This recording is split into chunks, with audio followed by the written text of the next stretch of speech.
Welcome to Monk's Temple. Let's begin somewhere quiet. Not with a teaching, but with a simple noticing. Wherever you are right now, feeling the weight of your body resting, the rhythm of your breath moving in and out on its own. There is nothing to achieve here. No lesson to learn. Just a gentle invitation to be here, with these words, as they come and go like clouds passing through a vast, still sky. Take a slow, deep breath in, and let it go. Release any need to understand, to figure anything out. We are simply here, together, in the quiet. Our journey begins centuries ago, on the windswept, volcanic coasts of Iceland. In a small settlement, there lived a man named Aaron, who was known far and wide as the finest chartmaker in the north. His workshop was a sanctuary of vellum and ink. He did not draw mere coastlines, he captured the very soul of the sea in intricate detail. The depth of every known fjord, the hidden location of treacherous skerries just below the surface, the secret pathways of the cold ocean currents. Sailors from distant Greenland and Norway would make pilgrimage to his door, placing their lives and livelihoods in the truth of his lines. They trusted his charts more than they trusted the shifting water itself. Aaron found a deep, quiet pride in this. The sea outside his window was a chaotic, roaring beast, unpredictable and wild. But on his desk, under his careful hand, it became ordered. Tamed. Beautiful. His maps were a refuge from chaos. All except one. It was a chart of the northwestern fjords, a region of legend, where cliffs fell sheer into water so deep it was said to have no bottom. The center of his parchment was mostly blank, marked only with a simple, frustrating phrase in Old Norse, her Ureki Nima Oka. Here is nothing but mist. Explorers who ventured there brought back tales that contradicted each other like arguing children. One spoke of a hidden inlet with a beach of pure black sand, softer than silk. Another swore it was a solid wall of impassable stone. A third, a poet at heart, claimed to have heard echoes that wove themselves into a wordless, haunting song. This blank space, this unanswered question, became a quiet torment for Aaron. It was a flaw in his otherwise perfect tapestry of knowledge. One crisp autumn day, a visitor arrived. Her name was Kala, a hunter from the eastern settlements of Greenland. Her face was a map of its own, etched by wind and sun. She sought passage north and came to study Aaron's charts. Her eyes, the pale blue of glacial ice, moved over the map of the northwestern fjords and settled on the blank center. Her finger rested there. "This is where I need to go," she said, her voice low and steady. Aaron felt a familiar frustration rise. "I cannot, in good conscience, recommend it. The charts are incomplete. The information is unreliable. It would not be safe." Kala looked from the parchment to his face. "Your chart tells you what other men have seen with their eyes and recorded with their hands. It does not tell you what is. The fjord does not care what is written on your vellum. It simply is. It waits. But without a chart, how will you navigate?" Aaron pressed, a note of desperation in his voice. "How will you know what is safe?" A small smile touched Kala's weathered face. "The water will whisper its depth to me by the shade of its blue. The wind will speak of coming storms through the salt on its breath. The clouds will write their intentions on the sky. The birds, they do not carry maps. They carry knowing. I will listen to the world itself, not to a story about the world. Then she offered an invitation that changed everything. "Come with me," she said. "Not to finish your map, but to see what your map has been trying to point to." Driven by that gnawing need to fill the blank space, to solve the riddle, Aaron agreed. The journey was a revelation of terror and beauty. His charts showed clean, elegant lines. The reality was a roaring, soaking, overwhelming symphony of sensation, the bone-deep chill of the spray, the deafening cry of gulls, the sheer, intimidating scale of cliffs that made him feel like a speck of dust. And then, they entered the mist. His beautiful lines vanished into a formless, gray-white void. His certainty dissolved. He was afraid. But Kala became more alive. Her entire being became an instrument of perception. She closed her eyes to listen to the lap of water against the hull. She tasted the air. She ran her hands over the damp wood of the rail, feeling for vibrations. She wasn't consulting a memory. She was engaged in an intimate, real-time dialogue with the living, breathing present. For days, they moved through the silent, shrouded world. And then, one morning, the mist began to thin, to glow with a soft, golden light. It parted like a curtain, revealing a sight that stole the breath from Aaron's lungs and the thoughts from his mind. Before them lay a fjord within the fjord, a perfect, still circle of water black as obsidian, mirroring the sky. It was ringed by cliffs from which countless waterfalls fell in utter silence, their waters turning to mist before they ever touched the surface. It was a place of such profound, untouched beauty that it felt sacred. It felt complete. Aaron did not reach for his charcoal. He did not think of depth soundings or coastal profiles. He simply sat on the damp deck, tears cutting clean lines through the salt on his cheeks. He had spent his lifetime drawing exquisite illustrations of dinner plates, of forks and spoons.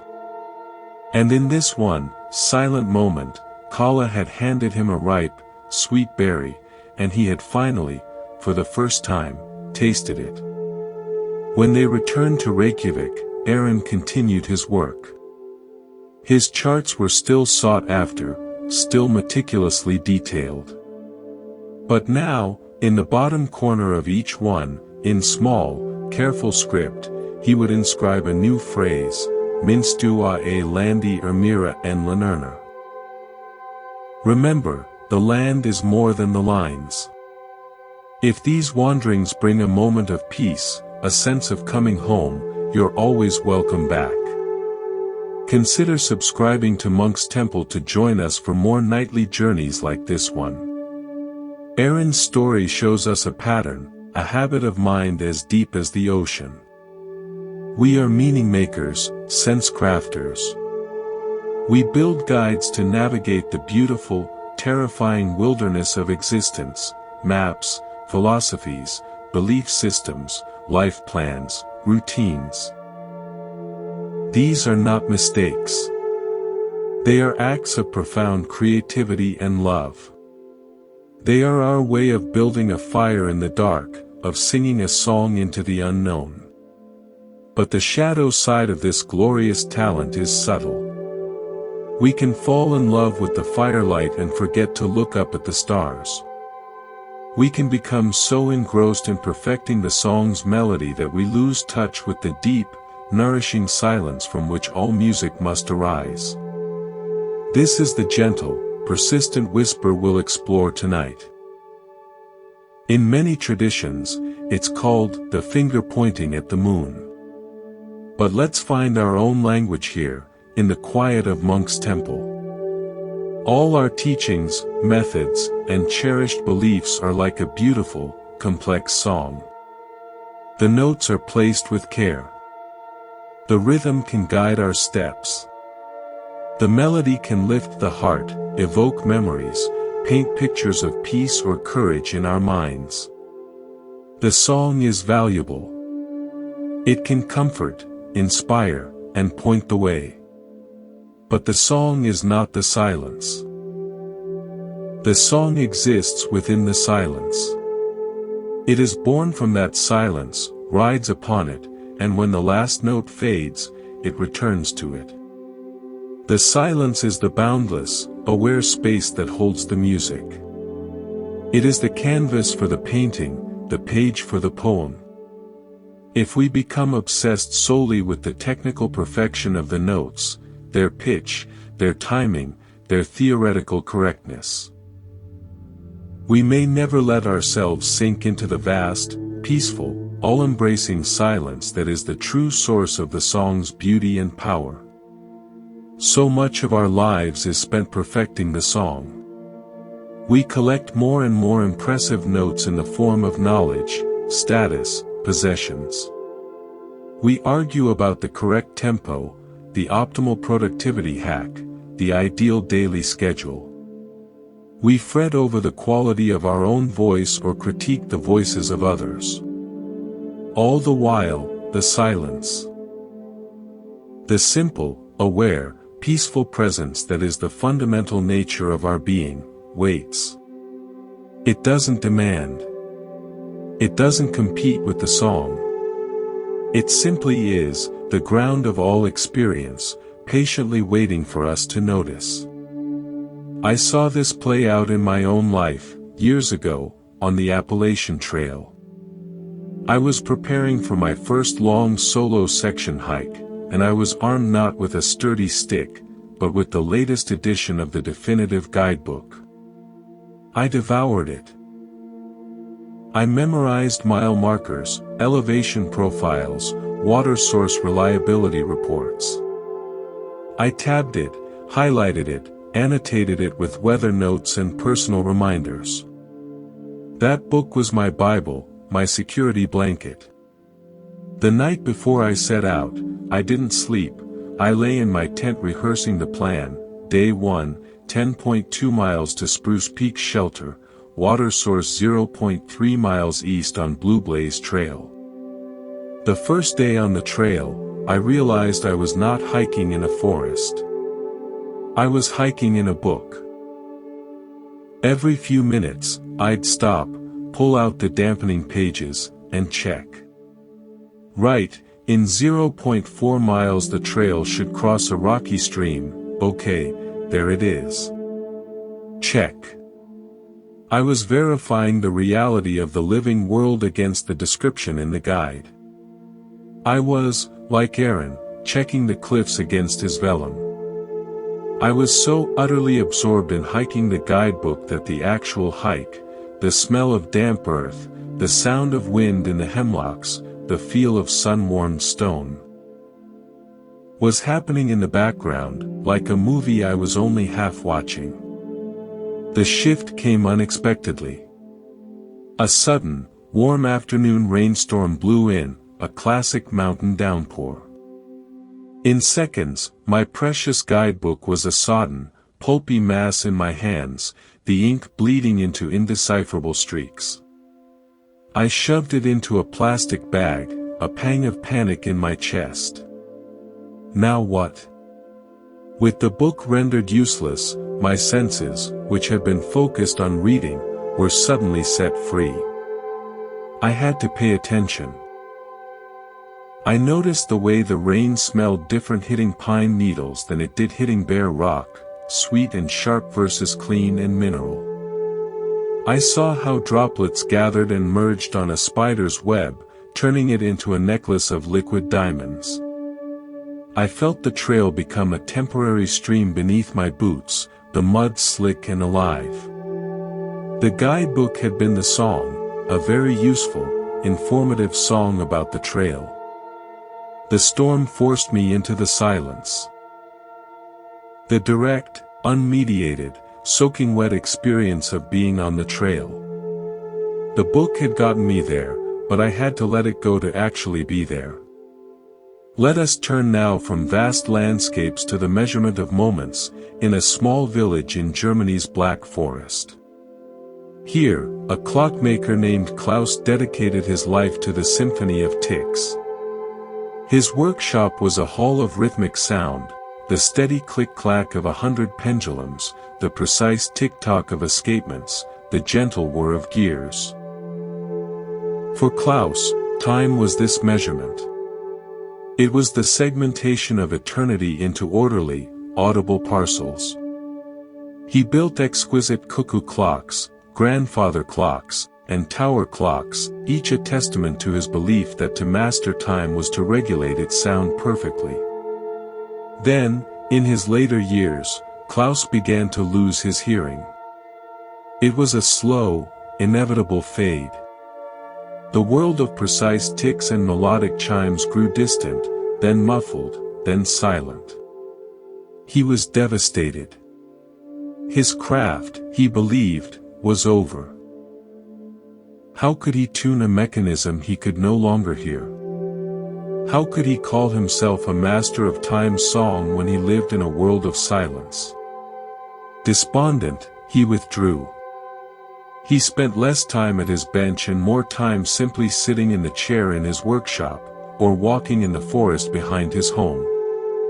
One afternoon, in a moment of melancholy habit, he placed his hand on the great oak case of a grandfather clock he had been repairing. He felt a deep, resonant tum, tum pulse through the wood. It was not a sound to his ears, but a vibration to his bones. The heartbeat of the clock. A spark of curiosity, faint but persistent, ignited in him. He began to explore this new sense. He laid his fingertips on the backs of his clocks, on the walls near their weights, on the benches where they sat. He discovered that each clock had its own unique voice as a vibration. A small mantle clock buzzed with a fast, fluttering energy.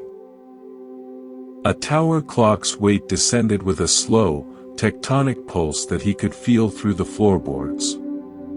More importantly, he found that a poorly regulated clock didn't just sound wrong, it felt wrong. The vibration was jagged, stuttering, arrhythmic. A well-regulated clock, however, had a smooth, harmonious, almost melodic vibration that was deeply calming to feel. Klaus had discovered a new dimension to his art. He began to listen with his hands. He would close his eyes, feel the vibration of a movement, and make tiny adjustments until the pulse through his fingertips became steady, balanced, and whole. The clocks he finished in this late period of his life were said to have an extraordinary presence. People didn't just say they kept good time, they said having one in a room brought a peculiar, profound sense of peace, as if the very air was calmer. Klaus realized the profound shift that had occurred. For most of his life, he had been attending to the report of time, the audible tick, the chime that announced the hour. He had mistaken that report for time's essence. His deafness had forcibly removed him from the commentary and thrust him into contact with the event itself, the actual, physical swing of the pendulum, the transfer of energy through wood and brass. The tick was the map. The swing was the territory. He had moved from being an auditor of Time's news bulletin to a felt participant in its eternal, rhythmic dance. His clocks were no longer just machines that announced the passage of hours, they became vessels that transmitted the quiet, steady heartbeat of existence itself to those sensitive enough to feel it. He had traded the song of the tick for the profound silence of the swing. Let us travel from the silent forests of Germany to the fiery, island workshops of Murano, in the Venetian lagoon. Here, for generations, masters have transformed sand and ash into creatures of light. Among them was Vittorio, a glassblower whose hands were said to hold the very spirit of fire. He specialized in a vaso or retorti, vases with delicate, spiral patterns trapped within their crystal walls, like frozen whirlpools. Vittorio's technique was a legend. He could coax glass so thin it seemed to tremble on the edge of breath, yet his pieces possessed a legendary strength. His life was a pursuit of flawless execution, the perfect heat, the flawless turn, the exact moment to blow and shape. He believed that in this technical perfection lay the highest beauty. As he grew older, a singular ambition crystallized within him. He would create one final, perfect masterpiece, a vase with no seams, no bubbles, no asymmetry in its inner spiral. He called it his unbroken vessel. It would be the ultimate expression of his control, the definitive song of his craft. After it was complete, he would retire, his life's work summed up in one flawless object. For years, he worked. Each attempt was a dance with imperfection. One vase would have a thread of spiral a millimeter out of alignment. Another would harbor a tiny, trapped air bubble, invisible to all but him. Each time, he would study the flaw with a mournful eye, then, with a decisive tap, consign the piece to the shattered glitter in his quenching bucket. His workshop floor became a beach of crystalline failure. His young granddaughter, Sophia, who helped sweep this glittering sand, watched the cycle. She saw the love in his work, and the quiet grief in each destruction. One day, as he raised his hammer over another near-perfect creation, its only crime a slight thickening at the base, she spoke, her voice soft but clear in the heat of the studio. "No," she said. "What if the perfect vase is not the one with no flaws, but the one that holds the light best?" Vittorio paused, the hammer in midair. He looked at her, then at the vase. "Cara, the technique is the holding of the light. A flaw scatters it, weakens it, makes it impure." Sophia said nothing more. But later that week, she brought an object from their home kitchen into the studio. It was a simple, old drinking glass, thick-walled and slightly lopsided, made by a long-dead apprentice. It was covered in fine scratches and had a small, neat chip on its rim. Without a word, as the sun began its descent toward the lagoon, she filled the glass with water and placed it on the dusty windowsill. What happened next was a quiet miracle. The thick, imperfect, scratched glass did not transmit the light cleanly. It played with it. As the setting sun streamed through, the glass acted as a prism, a lens, a chaotic conductor. It fractured the golden light into a riot of color, fiery ambers, deep wine reds, vibrant golds, and through this dancing, living cathedral of color across the white plaster wall of the workshop. Vittorio's own perfect vases, when placed in the same light, produced a single, clean, beautiful circle of brilliance. This humble, flawed glass created an entire universe of it. Vittorio stood transfixed. He had spent a lifetime perfecting the transmitter, the vessel itself. He believed the quality of the light, beauty, truth, art, depended entirely on the purity of the instrument. Sophia, with her simple glass, had shown him that the source, the light itself, was infinitely creative, generous, and playful. And sometimes, an instrument that we deem imperfect can collaborate with that source to reveal splendors that clinical perfection could never even dream of. He never made his unbroken vessel. He laid down that ambition like a heavy tool. Instead, he began to experiment. He made glass that was deliberately varied in thickness. He incorporated tiny, controlled bubbles to catch the light. He made asymmetrical forms that cast wild, joyful shadows. His later work was hailed as his most profound, his most alive. He had stopped worshipping the technique, the song of control, and had started listening to, and collaborating with, the light, the silent, creative source. His ultimate masterpiece was not an object, but the moment he shifted his gaze from his own breath shaping the glass, to the sun whose boundless light the glass was meant to carry. This movement from the perfect, controlled object to the collaborative relationship with a larger source finds a strange echo in our modern understanding of the mind. Cognitive science paints a picture of our brain not as a passive camera, but as a relentless, brilliant prediction machine. It doesn't process every leaf on every tree as new. Instead, based on a lifetime of experience, it builds a sophisticated internal model, a simulation of the world. This model is our internal guidebook, our personal song of how things are. It's incredibly efficient. It allows us to function without being overwhelmed. But this gift has a shadow side. We can become prisoners of our own simulation. We can mistake our internal model for external reality. The map becomes so detailed, so convincing, we forget it is a map.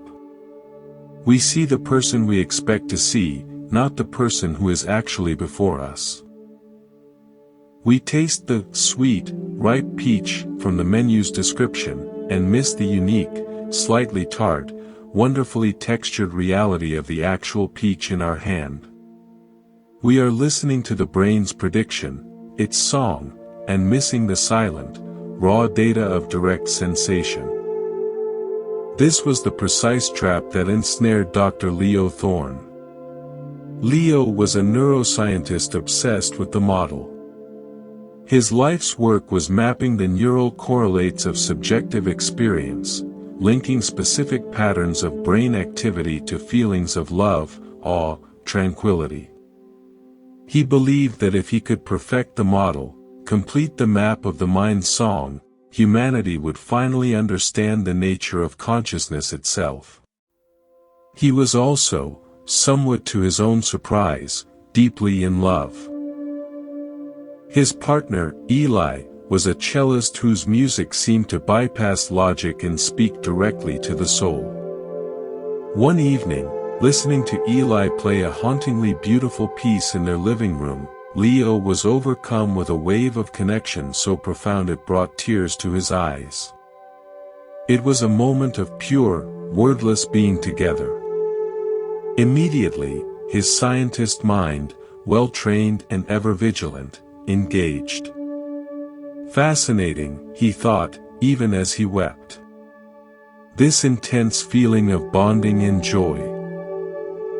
Likely a significant surge of oxytocin and dopamine.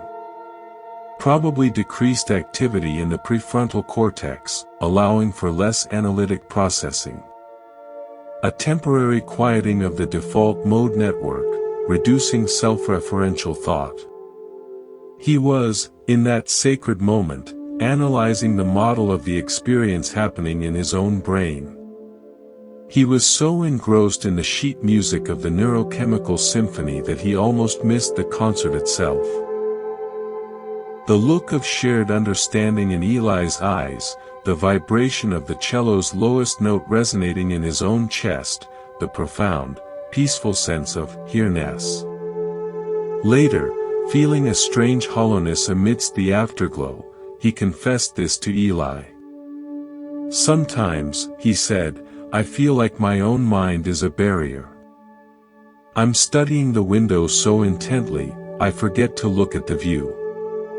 Eli put down their bow and smiled, a smile of deep kindness. You know, they said softly, it reminds me of the story of two astronomers looking at the same full moon. One spends the night writing volumes on its orbital mechanics, albedo, and geological composition. The other, after a long glance, simply falls silent, and tears trace lines down his cheeks in the cold air. Both are having a true relationship with the moon. But the second one, he is letting the moon touch him. The first is only touching his own calculations.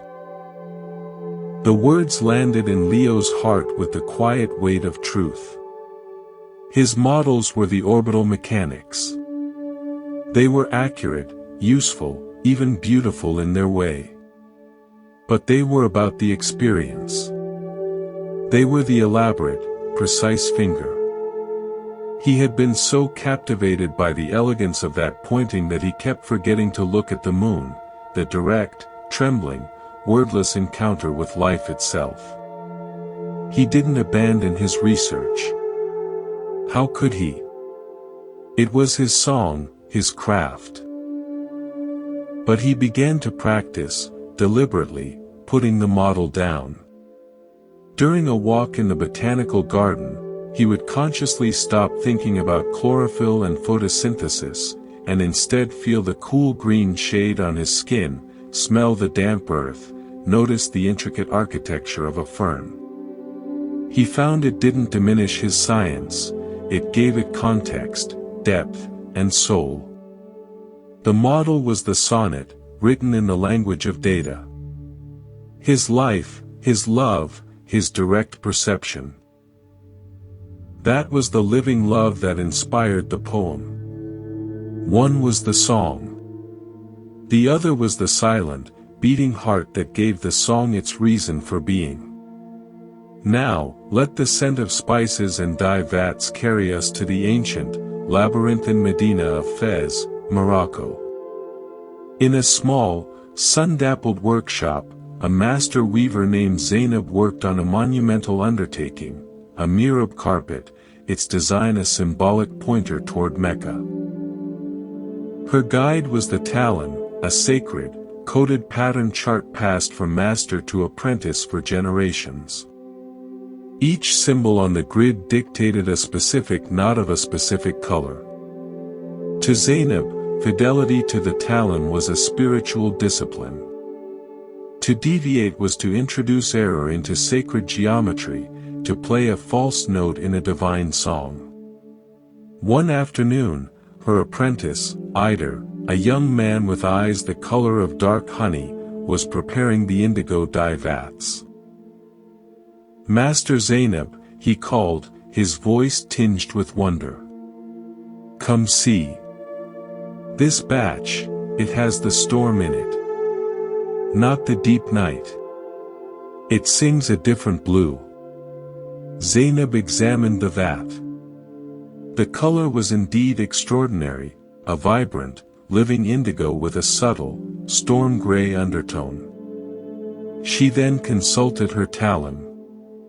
The symbol was clear, Zirak Layli, night blue. This was not night blue. This was something else. "The pattern calls for night blue," she said, her voice firm. "This is not it. We must wait for the correct dye." But as she turned back to her loom, the thought lingered. The talon was a memory of a color, a description. The vat before her held a living color, breathing in the dim light. What was her true duty? To replicate a memory, or to embody a living prayer? What if the error of a storm blue thread in a field of night blue could make the prayer more true, more urgent, more of its specific moment in time? The idea felt heretical, thrilling. For the first time in her weaving life, she deliberately broke from the talon. In a border section, meant to be pure night, she used Ider's stormy indigo.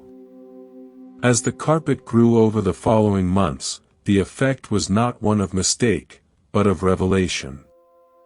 The storm blue didn't clash, it deepened. It looked like a moment of spiritual insight within the traditional form, a flash of personal truth in the eternal pattern.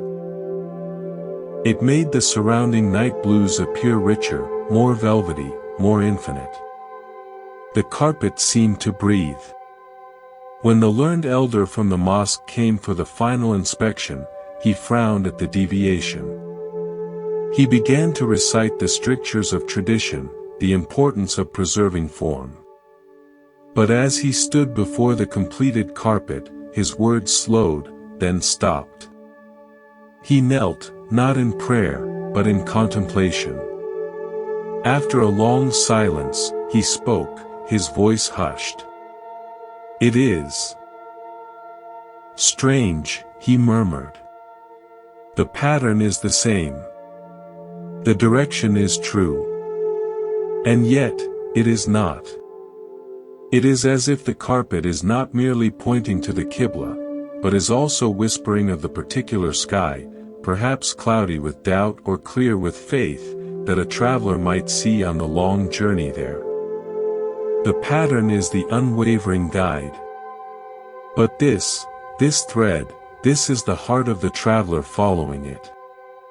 Zainab understood in her soul. The talim, the sacred pattern, was the unwavering finger, the constant, timeless pointer toward the divine. But the wool, the dye, the skill of her hands, the inspiration of the moment, these were her living, breathing response to that pointing. The prayer wasn't contained in the perfect replication of the symbol. It was alive in the full-hearted, present-moment act of weaving, which could sometimes include a thread of stormy, beautiful sincerity that no static pattern could ever prescribe or predict. Let us now find ourselves in the rain-hushed hills surrounding Kyoto, Japan. Here, a young, ambitious gardener named Kenji had been entrusted with a great honor, creating a shakiai garden for a venerable temple. Shakiai, borrowed scenery, is a supreme art. It involves designing the immediate garden. Its stones, plants, water, in such a way that the distant landscape, a far-off mountain, a stand of ancient pines, is seamlessly incorporated into the view. The garden becomes a frame that doesn't separate, but invites. Kenji had studied under masters. He knew the principles by heart: use middle-ground plantings to blur the boundary, create sightlines that pull the eye naturally outward, use elements that echo the colors and forms of the distant view. He worked with furious dedication. He pruned the Japanese maple until it was a perfect cloud of crimson lace. Each stone in the Kersensui, the dry rock garden, was placed with geometric precision, using a bamboo ruler and a keen eye for alignment. He raked the white gravel into waves so exact they looked like a frozen, silent sea. But when he stepped back to view his work, his heart sank. The garden was lifeless. It was a postcard. A beautiful, static image. The distant mountain, Mount High, looked exactly like what it was, a separate thing, a painted backdrop. The frame was so polished, so rigid, it didn't invite the world in, it kept it politely at bay. Frustrated and confused, he sought counsel from an old, retired gardener who lived in a simple hut overlooking a wild, untended valley. Kenji laid out his process, his measurements, his strict adherence to the classic principles. The old man listened, sipping bitter tea. When Kenji finished, he was quiet for a long time. Finally, he spoke. "You are building a frame," he said. "A very, very beautiful frame. But you are polishing the frame so brightly that no one can see the painting it is meant to hold. You are pointing at the mountain so aggressively that your own finger blocks the view. What should I do then?" Kenji asked, desperation creeping into his voice. "Forget the mountain," the old man said. "For 1 week, forget Shakiai. Go sit in your garden at dawn, at noon, at dusk. Do not think about composition. Do not bring your ruler. Watch where the first morning light touches the moss. Notice where the sparrows prefer to bathe in the dust. See which stone gathers the evening dew first, and which remains dry. The garden is not something you impose upon the land like a stamp on a letter. It is a conversation. A slow, patient dialogue between your care and the land's own ancient character. The borrowed scenery will not be stolen or forced. It will join the conversation only when the immediate scenery is alive enough, honest enough, to invite it. Kenji returned and did exactly this. He stopped gardening and began attending. He noticed a patch of velvety moss that thrived only in a specific, dappled shadow. He saw how a gnarled old pine branch reached persistently westward, as if yearning for the setting sun. He felt the way the wind funneled through a particular gap in the stones. Slowly, humbly, he began to work with these things. He pruned the maple less severely, allowing it a little of its wild spirit. He moved a large stone just a hand's breadth to accommodate the path of the moss. He raked the gravel in patterns that echoed the wind's natural flow through the valley, not a diagram from a book. A month later, on a misty autumn morning, he made his final, gentle adjustments and stepped back. The garden was different. Less perfect, but infinitely more present. It breathed. It felt like a natural clearing that had always been there, simply waiting to be noticed. And as he looked through the newly opened space between the trees, something magical happened. The mist clinging to the garden's foliage seemed to reach out and merge with the mist shrouding the base of distant Mount High. The mountain was no longer a separate picture, it had become the garden's deep, quiet foundation. It hadn't been borrowed, it had been invited home. Kenji had learned that the technique of shakiai wasn't about building a better frame. It was about cultivating such a genuine, attentive presence in the immediate space that the greater world would naturally, gracefully, choose to become part of it. The rules were the frame. The living, sensitive relationship with the here and now was the open window. Now, let the crisp air of a different mountain range fill our story. The ancient, rolling waves of the Appalachian Mountains. In a particular holler, there lived a woman named Bess. Granny Bess, to most. She was the keeper of the old tales, jack tales, witch tales, animal fables that held the wisdom of the hills. She could hold a porch full of people spellbound for hours, her voice weaving spells of laughter, shivers, and deep knowing. A young university folklorist named David heard of her. He came with recording equipment, notebooks, and a mission. To preserve the pure, unadulterated, oral tradition before it vanished. He was meticulous. He'd set up his microphone and say, "Tell the one about Jack and the Giants as you learned it, please." If Bess added a new detail, if Jack's coat was red instead of brown, or if she gave the giant a funny stammer, David would gently interrupt. "My archival records from 1922 show the coat was brown," he'd say.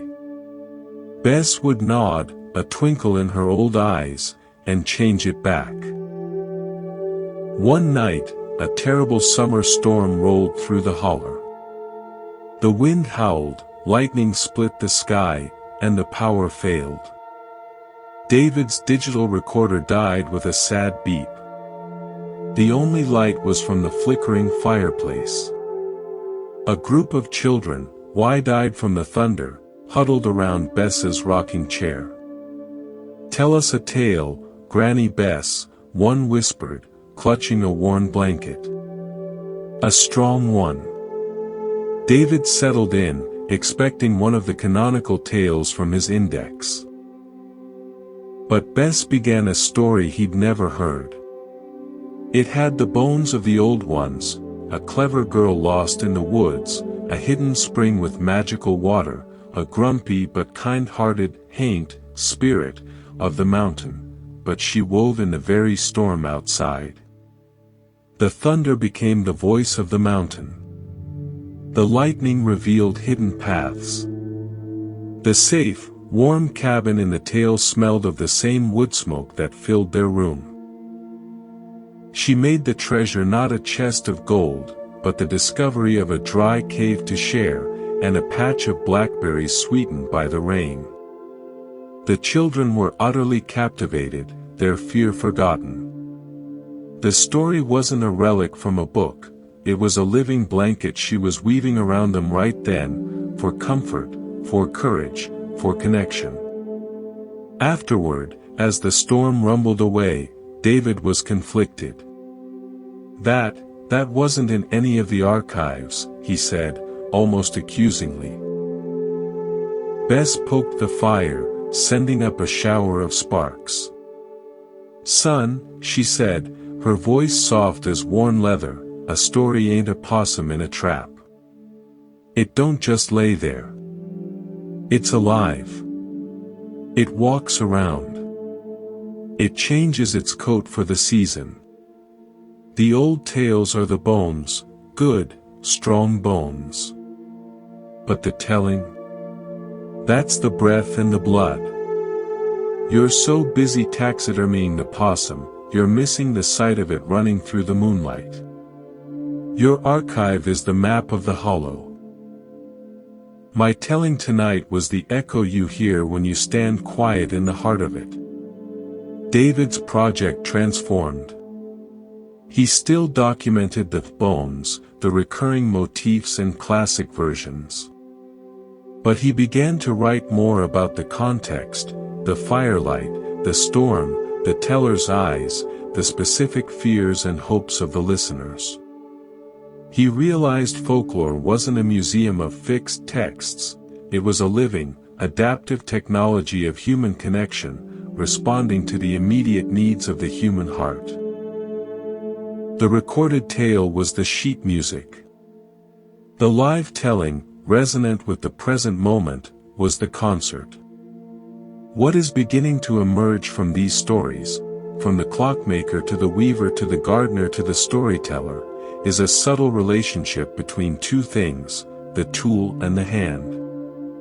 The tool is everything we create to shape our experience, the map, the clock, the musical score, the garden plan, the sacred pattern, the recorded story, the scientific model, the belief system.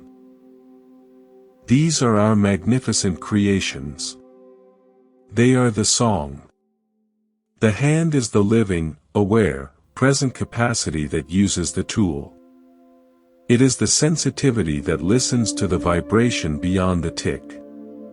It is the inspiration that chooses the storm blue thread. It is the attention that notices where the moss wants to grow. It is the compassion that shapes a story to comfort a frightened child. This is the silence from which all wise action springs.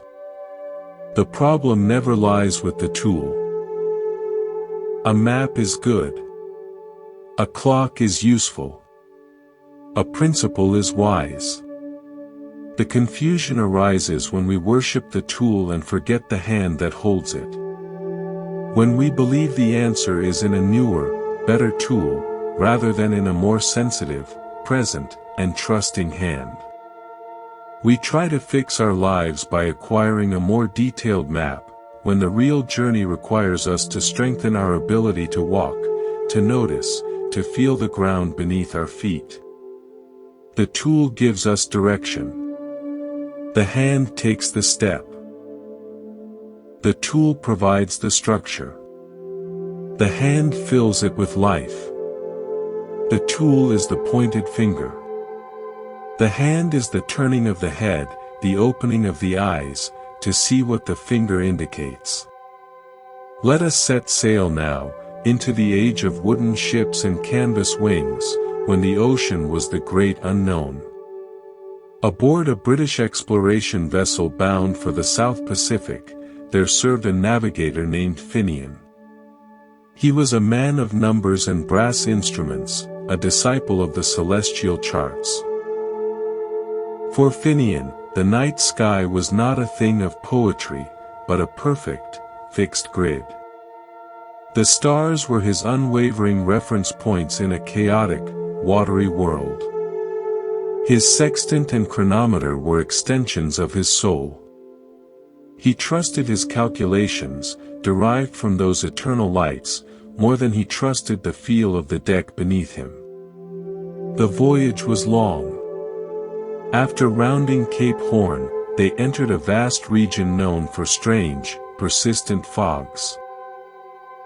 Not the thick, woolly fogs of the North Atlantic, but a shimmering, luminous haze that clung to the sea for weeks. The sun was a pale, blurry coin by day, the night sky, their celestial map, was utterly blotted out. Dead reckoning, estimating position by speed and direction, became a guess piled upon a guess. The crew grew anxious. Finian fretted in his chart room, poring over maps that showed him nothing, because he could make no observations. An older crewman, a quiet man from Aotearoa, New Zealand, named Taine, watched this struggle. Taine had joined the ship in Sydney, having spent his life reading the Pacific as one might read a familiar face. One evening, finding Finian staring despondently at a blank chart, Taine spoke softly. "You look for the constant star," he said. "But when the sky hides, you must learn to listen to the inconstant water." Finian looked up, irritation flashing. "The water tells lies. Currents shift without warning. Waves are chaos. The stars are truth. Eternal truth." Taine nodded slowly, not arguing. He gestured out the cabin window at the heaving, gray sea. "The stars tell you where you are on the great, fixed map. The water tells you that you are, right now, moving, alive, in the middle of something vast. One is the grid. The other is the dance. You have lost the feel of the dance, so the empty grid feels like a prison." In the days that followed, as the fog persisted, Taine began to show Finian a different literacy. He taught him to watch the patterns of the swells, not just their size, but their direction and the interval between them, which spoke of weather systems hundreds of miles away. He showed him how to read the color of the water, a sudden deep indigo speaking of abyssal depths, a certain milky green hinting at distant, unseen shallows. He pointed to the flight patterns of seabirds. The wide, soaring arcs of albatrosses that indicated open ocean, the frantic, low darting of terns that always meant land was near. It was a fluid, intuitive, bodily knowledge, not a mathematical one.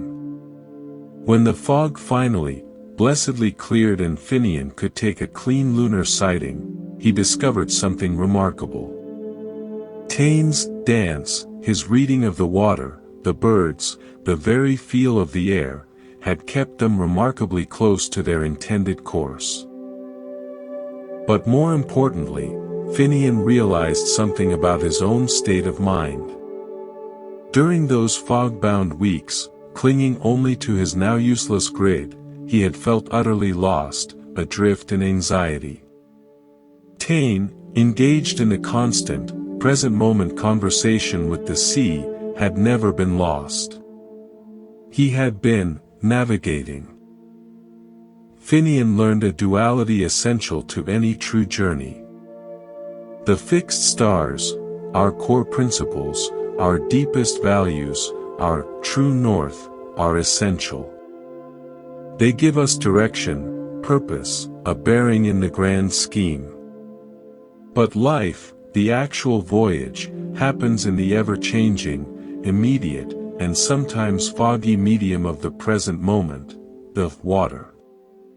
If we only stare at the star chart and disdain the language of the waves, we will be paralyzed when the inevitable fog rolls in.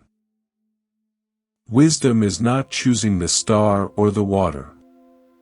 It is knowing how to use the star to set your course, and then having the sensitivity, the humility, to dance with the water every moment of the way.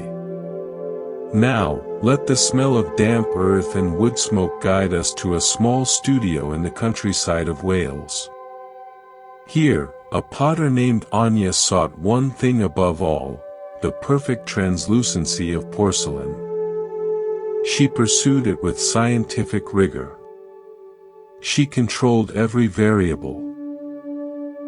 The purity of the kaolin clay, the precise mineral content of her glaze, the exact temperature curve of her kiln, measured to the degree.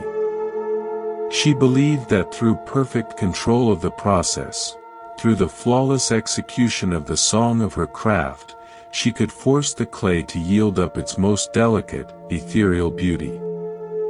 And yet, for all her control, the pieces that emerged from her kiln, while technically impeccable, left her cold. They were pristine, ghostly white, and as emotionally resonant as a surgical instrument. An old potter from a different tradition, from the west coast of Ireland, came to visit. He worked with rough, local earthenware clay, throwing thick, sturdy pots on his kick-wheel, often leaving the marks of his fingers and the grit of the earth visible in the final product. Anya showed him her latest vase, thin as an eggshell, perfectly symmetrical. She waited for his praise. He took it, weighing it in his broad, calloused hands. He turned it, held it to the light. "You talk to the clay with commands," he said, his voice like pebbles in a stream. "Temperature, purity, be thin, be white, be perfect. You are giving it an order. But clay has a memory. It remembers being mountain. It remembers the pressure of ages, the flow of water through it. It remembers being earth. If you only command, it will only obey. It will not sing with you." He asked if he might use a lump of her precious, refined clay. She agreed, curious. He didn't wedge it to a homogeneous perfection. He left in small, dark specks of impurity. As he threw it on the wheel, he didn't fight the clay's slight tendency to warp. He followed it, allowing the form to find a balance that was alive, not just symmetrical. He glazed it not in her clear, glossy finish, but in a simple ash glaze that pooled in the crevices and around the gritty specks. When he pulled the pot from the kiln, Anya gasped. It was magnificent. The slight warp gave it a sense of movement, as if caught in a gentle breeze. The dark specks flashed like distant stars in a milky glaze that looked like the surface of the moon. It had a powerful, humble, undeniable presence. It felt ancient and immediate all at once. "You see," the old potter said, a smile in his eyes. "I did not command the clay to be beautiful. I had a conversation with it. I listened to what it remembered from being part of the earth, and I suggested a form. We collaborated. The beauty is not in the submission of the material, but in the collaboration. The life is in the conversation." Anya's pursuit had been like a playwright demanding an actor follow every syllable and gesture exactly as written, leaving no room for the actor's own soul. The old potter's way was like improvisational theater. Establishing a theme, a structure, and then listening, responding, and allowing the unique spirit of the other to shape the scene. The technique, the rules of chemistry and physics, were the grammar of the conversation. But the art, the life, the beauty, was in the spontaneous, present-moment dialogue between her conscious intention and the clay's ancient memory. She began to experiment. She mixed different local clays. She allowed herself to be guided by how the material felt in her hands moment to moment, not just by the recipe in her notebook. Her work lost its cold perfection and gained warmth, depth, and a story. She had shifted from being a dictator of form to a midwife of potential. The rules of pottery were her language, but the heartfelt, attentive conversation with the clay was the poetry. As we travel from the Pacific Ocean to the Welsh Hills, we see this theme wearing different cultural garments, yet the body beneath is the same. In the Sufi tradition of Islam, they speak of the difference between ilm al-suri, the external, formal knowledge, and ilm al-batin, the internal, secret knowledge. The first is the scripture, the law, the ritual, the perfect vase, the celestial chart. The second is the direct taste of the divine realized in the heart. The storm-blue thread of personal revelation, the feel of the water's dance. In the Chinese Taoist tradition, there is the concept of Wu Wei, often translated as effortless action or non-doing. It is not inertia. It is the action that arises from such harmony with the natural flow of things, the Tao, that it feels like no forced action at all. It is Kenji the gardener learning to work with the land's character, not against it. It is the old potter collaborating with the clay's memory. It is the action of the hand that has become so one with the tool that the tool seems to use itself. These are not contradictions to a life of discipline or practice. They are its fruition. The violinist practices scales for decades so that during the concert, she can forget the scales and become the music. The martial artist drills forms for a lifetime so that in the moment of fluid movement, there is no thinker, only the doing.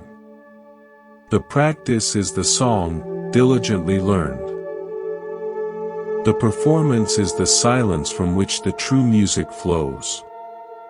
High in the thin, clear air of the Himalayas, nestled where snow meets rock, there was a monastery known for its profound silence and the surprising richness of its simple food.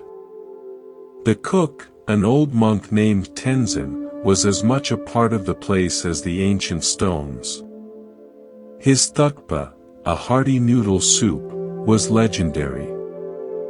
Pilgrims who made the arduous journey claimed that a single bowl did more than fill the stomach. It restored the spirit, warmed the soul, and brought a quiet clarity to the mind. A Western researcher named Maya heard these tales. A nutritional anthropologist, she was certain the secret was biochemical, a specific, replicable recipe. She traveled to the monastery, equipped with scales, measuring cups, a thermometer, and sterile sample jars. She was determined to decode the algorithm of nourishment. She shadowed Tenzin. She weighed his handfuls of barley flour. She timed his broth simmering. She noted the names of the dried mountain herbs he tossed into the pot. But she grew frustrated. He was maddeningly imprecise. A pinch of salt one day was different the next. He would taste the broth and add a root she hadn't catalogued, saying, "The wind is from the east today. It brings a dryness. This will help." But the recipe, Maya insisted one afternoon. For it to be the famous thukpa, it needs a standard formula. How can you know what to do if you don't measure?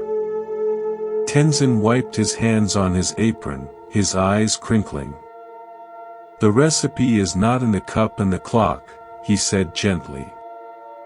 "It is in the hunger of the people who will eat. Look." He pointed out the small window to where a line of pilgrims, weary and cold, were arriving. They have walked for days in the cold wind.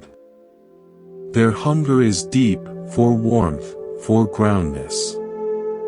So today, the soup needs more ginger, more fat, more root vegetables. It needs to be a hearth in a bowl. Tomorrow, if the sun is strong and the monks have been in silent meditation all morning, their hunger will be different. Lighter. The soup will need to be clearer, brighter, maybe with lemon and fresh mint. To cleanse, not to ground. He ladled her a bowl of the day's soup. "Taste. Is it nourishing?" Maya tasted. It was.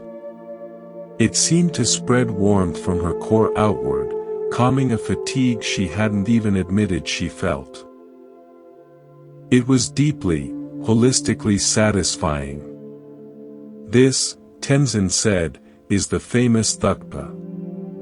Not because it always tastes the same, but because it always nourishes the same. The recipe is not a list of ingredients. The recipe is the intention, nourish this person, in this condition, on this day. The ingredients, the measurements, they are just the fingers pointing to that intention. If I worship the fingers, if I follow a list blindly, I might give a freezing pilgrim a cold, light soup because the recipe calls for it. That would not be thukpa. That would be following a map into a ditch." Maya's paradigm shattered. She had been studying the anatomy of a hug, the angle of the arms, the duration, the pressure, thinking that was the secret to comfort. Tenzin knew the hug was the heartfelt impulse to comfort, which then spontaneously found its expression in arms. The true nourishment was in the cook's compassionate, present-moment awareness of the eater's need, a need that was physical, emotional, and spiritual all at once. The herbs and broth were merely the language that awareness spoke. Let us journey to the opposite climate, to the sun-baked, sand-colored city of Timbuktu, once a legendary center of learning. In a cool, dark chamber within an ancient library, a woman named Amina was the latest in a long line of guardians. Her charge was the Sankor manuscripts, fragile parchments and leather-bound books containing centuries of knowledge, astronomy, medicine, philosophy, poetry, law. To Amina, these were not merely books, they were the sacred vessels containing the sum of human wisdom. Preservation was her holy duty. She regulated the desert air with meticulous care. Readers wore white cotton gloves. A single drop of water near a manuscript was a crisis. A great drought descended upon the region. The Niger River shrank. The wells in the city groaned and gave only dust. The people grew desperate. An elder from a nomadic Tuareg tribe, his face lined by a lifetime of desert sun, came to the library. He had heard of the great wisdom stored within. "Do your books," he asked Amina, his voice raspy, "speak of how to find water when the earth gives none?"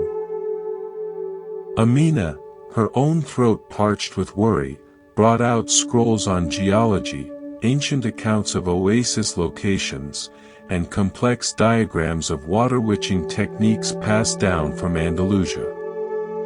The elder glanced at them with respect, but his eyes remained troubled. "These are maps of where water was," he said. "The earth has forgotten those maps. The water has moved. Your books are memories. I need to listen to the present earth." He asked her to walk with him beyond the city's crumbling walls. In the blinding, oppressive heat, he did not consult a scroll. He moved slowly, his head bowed not in defeat, but in profound attention. He watched the faint, desperate flight of certain birds at dusk. He knelt and let the sand run through his fingers, feeling its temperature, its texture. He observed the stubborn, almost invisible green of a particular thorny plant that grew only where the earth's secret veins came close to the surface. "The knowledge is not in the book about the earth," he said, his voice a low murmur. "It is in the conversation with the earth. Your parchments are like echoes in a canyon. They prove a sound was once made. But I am listening for the source of the sound now." For 2 days they searched. Then, he stopped, knelt, and began to dig with his hands. Amina, skeptical, joined him. A few feet down, the sand became darker, clumping, damp. By evening, they had dug a shallow, muddy hole that, with a kind of miracles, slowly seeped full of clear, cold water. A new story well. Amina was transformed. She continued to preserve the manuscripts, for they were precious echoes of past conversations with the world. But she now saw them not as the reservoir of wisdom, but as invitations to have the conversation anew.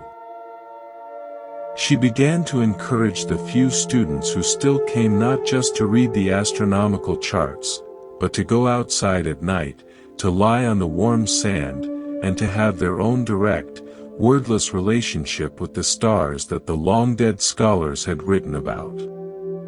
The wisdom wasn't trapped in the parchment. It was the living, breathing dialogue between a conscious being and the universe. The book could point to the experience of wonder, but it could never be a substitute for the thirst, the digging, the shocking coolness of the water on your own tongue. Modern psychology offers us a powerful lens for this dichotomy, the difference between the conceptual self and the experiential self. The conceptual self is the story we tell about who we are. It's built from memories, labels, roles, accomplishments, failures, and beliefs. I am a kind person, I am an anxious person, I am a success, I am a failure, I am a teacher, a parent, a victim, a hero. This is our internal biography, the map we've drawn of our own territory. It is the song of our identity, a narrative with a beginning, middle, and anticipated end. The experiential self is the raw, felt sense of being alive in this moment. It is the warmth of the sun on your skin right now, the tightness in your chest before you label it anxiety, the simple sound of rain before you think, I forgot my umbrella. It is the silent, ever-present awareness in which the story of you appears and disappears. Much of our suffering comes from mistaking the map for the territory, from believing the conceptual story, the song, is the totality of who we are, and then struggling to edit that story into something acceptable. We try to fix the biography instead of inhabiting the life.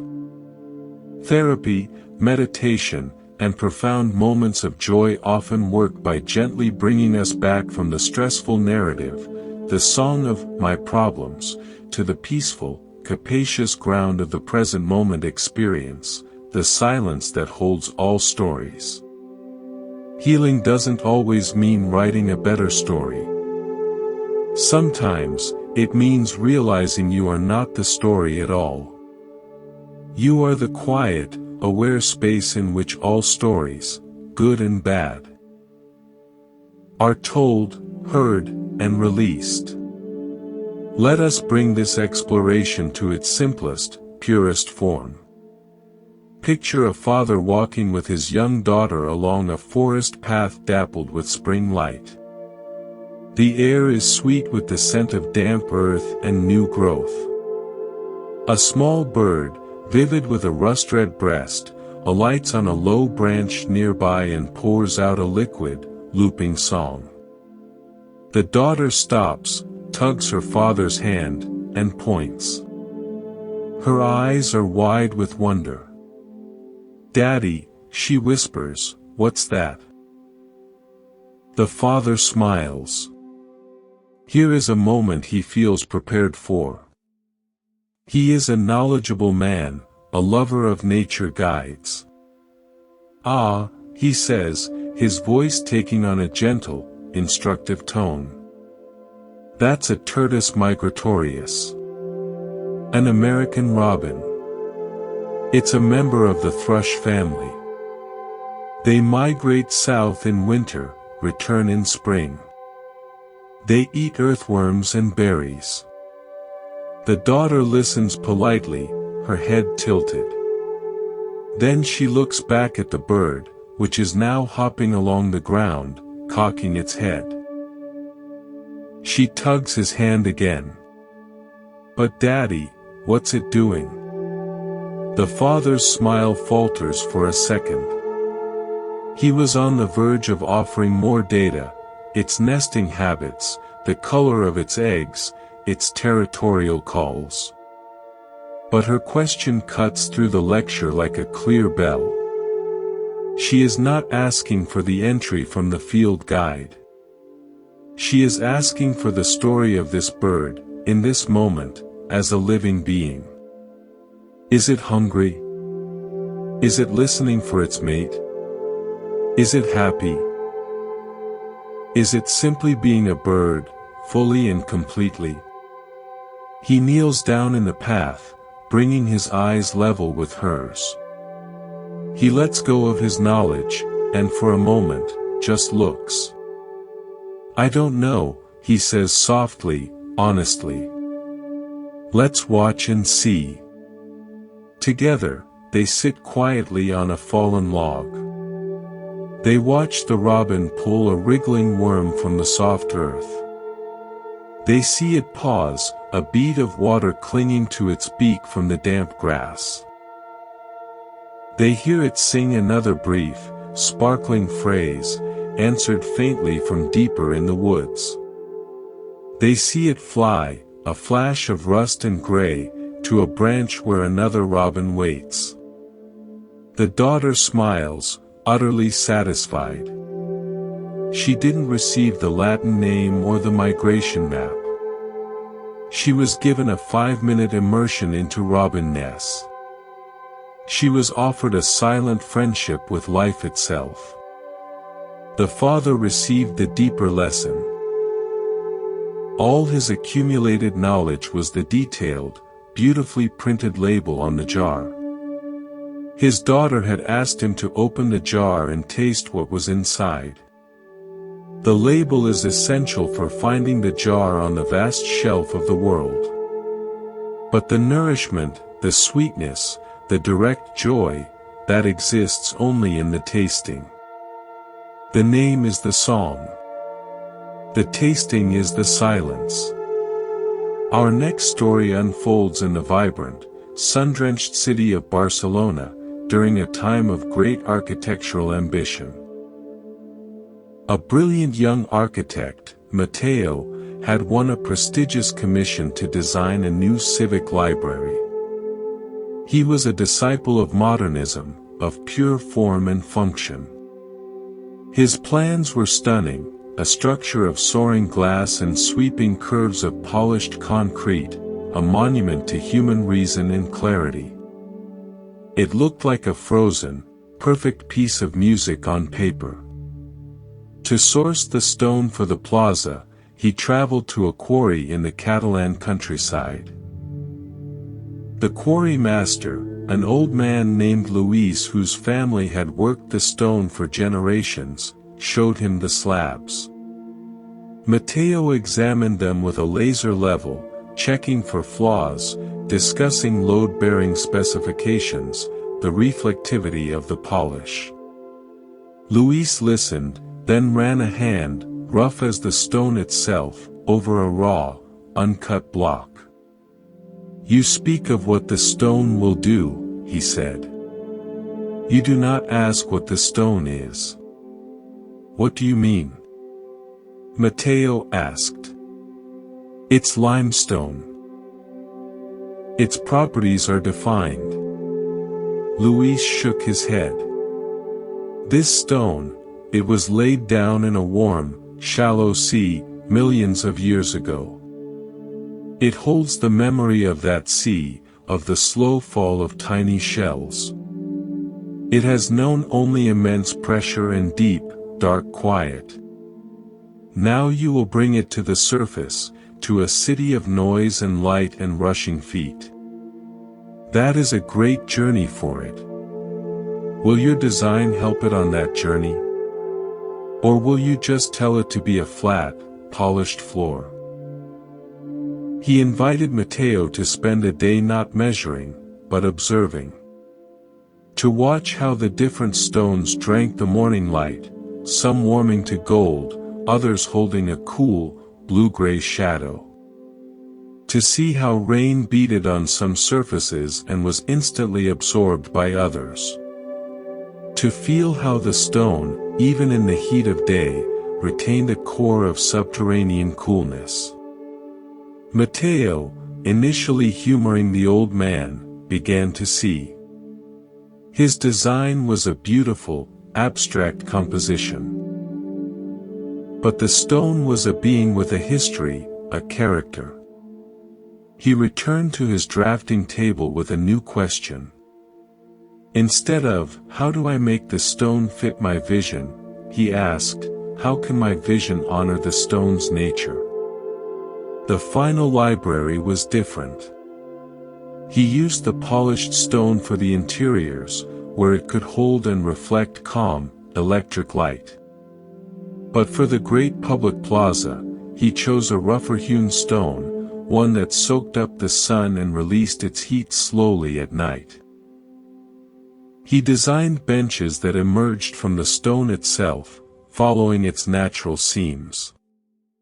He left one vast wall unadorned, just the raw, fossil-speckled face of the quarry stone, so children could run their fingers over the imprints of ancient seashells.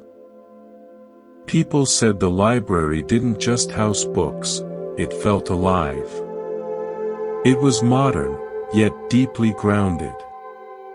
It wasn't an abstract shape imposed upon the city, it felt like something that had organically grown there, a collaboration between a human mind and the memory of the earth. Mateo had learned that great architecture is not just the imposition of an idea, the song, upon inert material. It is a dialogue between the architect's dream and the soul of the material. The wood's grain, the stone's memory, the way light falls in a particular place. The blueprint is the finger. The lived-in, felt space is the moon. This brings us to a practical gateway, one you can explore right now, as you listen. We've spoken of the song and the silence, the tool and the hand, the map and the territory. Where, in our own direct experience, can we sense this difference? Consider your stream of thought. It is a constant flow. A commentary, a planning, a remembering, a worrying. This is the song of the mind. It has melodies, your recurring stories, rhythms, your busy days and restless nights, and lyrics, the words you say to yourself. Now, see if you can notice the silence around the thoughts. Not by stopping thought, but by softening your focus. In the same way you can notice the space in a room, not just the furniture, can you notice the quiet awareness in which thoughts arise, play out, and vanish?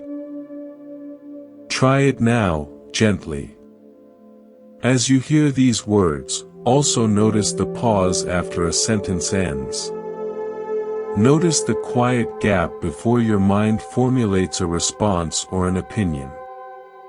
That gap, however brief, is a taste of the silence that holds the song.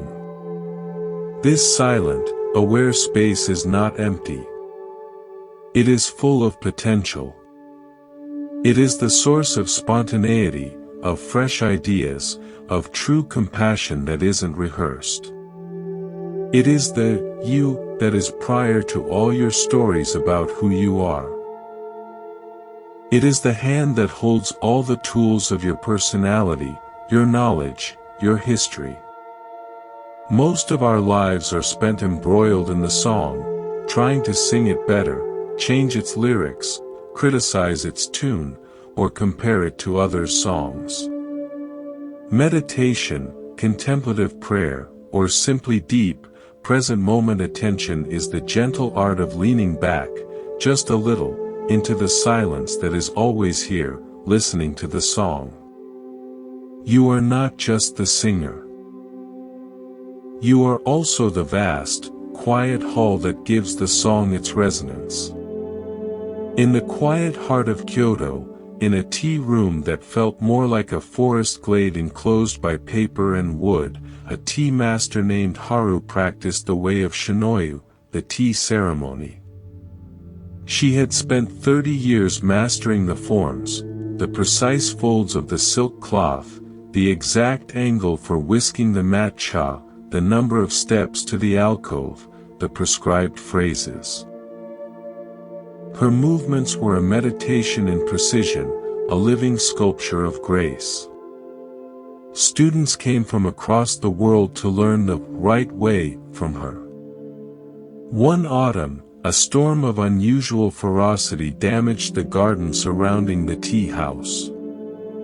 The carefully railed path was scattered with stones and broken branches. The next morning, a small group of advanced students arrived for their lesson. They stood at the garden gate, confused. The prescribed path to the tea room was impassable. Haru appeared at the door of the tea room. She did not instruct them on an alternative form. She simply looked at the disrupted garden, then at her students, and gave a small, almost imperceptible bow. Then she turned and walked, not on any path, but directly across the mossy ground, stepping carefully over a fallen branch, skirting a puddle where the stone lantern had tipped. She moved with the same unhurried grace, but her path was entirely new, responsive to the reality of the morning. The students, after a moment of stunned silence, followed. One by one, they found their own way across the disrupted garden, no two routes exactly alike. The lesson that day was not about tea. It was about the difference between the form and the spirit. The form, the perfect, raked path, was a beautiful expression of harmony and respect. But when the storm came, clinging rigidly to that specific form would have been a kind of disrespect to the new reality. The true spirit of the ceremony. Mindful presence, graceful adaptation, deep respect for what is, could walk on moss as easily as on stone.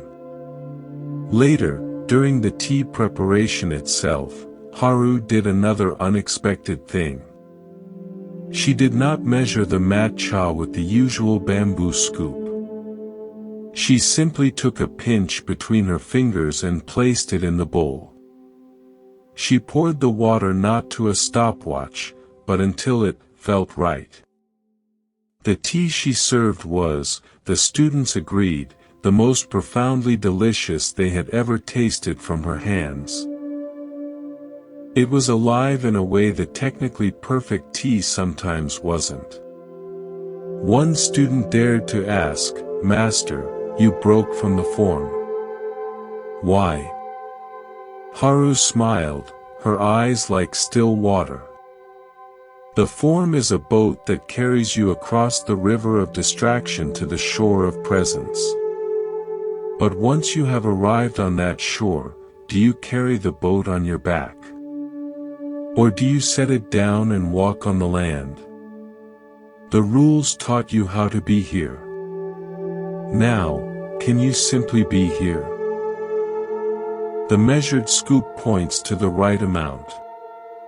But my fingers, after 30 years, have learned to listen to the tea itself. The form was the teacher. Now, the tea is the teacher. She had not abandoned her discipline. She had fulfilled it. The decades of perfect practice had refined her perception to such a degree that she could now step from the song of the ritual into the silence of direct, intuitive communion with the moment. The rules were the training wheels. Now she was simply riding, feeling the breeze, fully alive on the journey.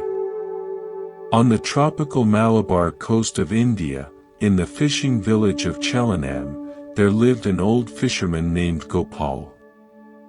He fished the way his father and his father's father had, in a small, wooden craft called a volam, without a motor or electronic fish finder. His sons, who had studied in Cochin, urged him to modernize. They brought him sonar charts showing the dense schools of fish, GPS coordinates for the most fertile grounds. "See, father," they said. "The science tells us exactly where to go. No more guesswork." Gopal would nod, study the glowing screens with curiosity, and then go down to his boat as the stars were still bright.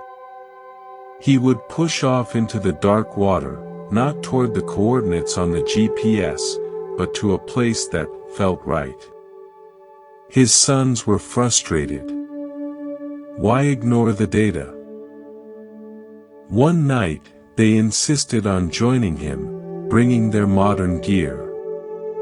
Gopal agreed. They motored to the precise GPS coordinate the sonar indicated. They lowered their nets. They caught fish, good, respectable numbers. Efficient. Then Gopal said, "Now, let us go to my place." He turned off the motor, took up his oars, and rowed for 20 minutes to a different patch of sea, unmarked on any chart. The sonar showed only scattered, faint blips. But Gopal began to prepare his net. His sons protested, the data said this was a poor spot. Gopal simply pointed upward. The Milky Way was a breathtaking river of dust and diamonds across the velvet sky. He pointed to specific constellations, then to subtle patterns on the water, a certain gentle swell, a particular phosphorescence, the way the current eddied around an invisible subsurface rock. "The machine listens for the fish," he said. "I am listening to the conversation. The stars talk to the tide. The tide talks to the current. The current talks to the small creatures. The small creatures talk to the fish. I am listening to the whole story, not just one word." He cast his net. When they hauled it in, It held fewer fish than the sonar spot, but the fish were larger, of a more prized species, and the net held almost no bycatch, no unintended creatures. It was a sustainable, almost selective harvest. Gopal's sons understood. The sonar gave them a single, powerful data point. Fish density here. It was a brilliant, narrow beam of light.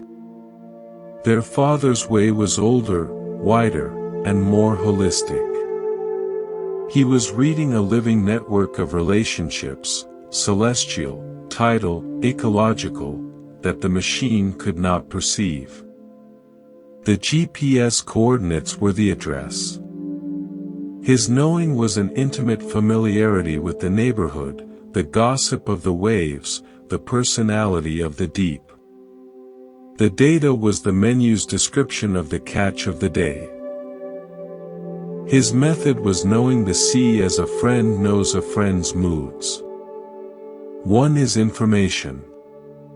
The other is relationship. We've journeyed through stories of tea and tides, of architecture and fishing nets. Underneath them all runs a fundamental thread about the nature of knowing itself. In our world, we privilege objective knowledge, the kind that can be measured, recorded, replicated, and put in a manual. The sonar reading, the chemical formula, the architectural spec, the recorded history. This is the song of the known. It is immensely powerful. It builds bridges and cures diseases. It is the collective map humanity has drawn. But there is another kind of knowing. Subjective, embodied, relational knowing. The tea master's fingers knowing the right pinch of powder. The fisherman knowing the sea's mood from the swell and the stars. The potter feeling the clay's willingness in her hands. This is not irrational, it is superrational. It includes reason but is not limited by it. It is the silence of the knower, the direct, unmediated perception that happens before the mind labels and categorizes. Our culture often treats the first kind of knowing as real and the second as anecdotal or intuitive. But to do so is to amputate half of our intelligence.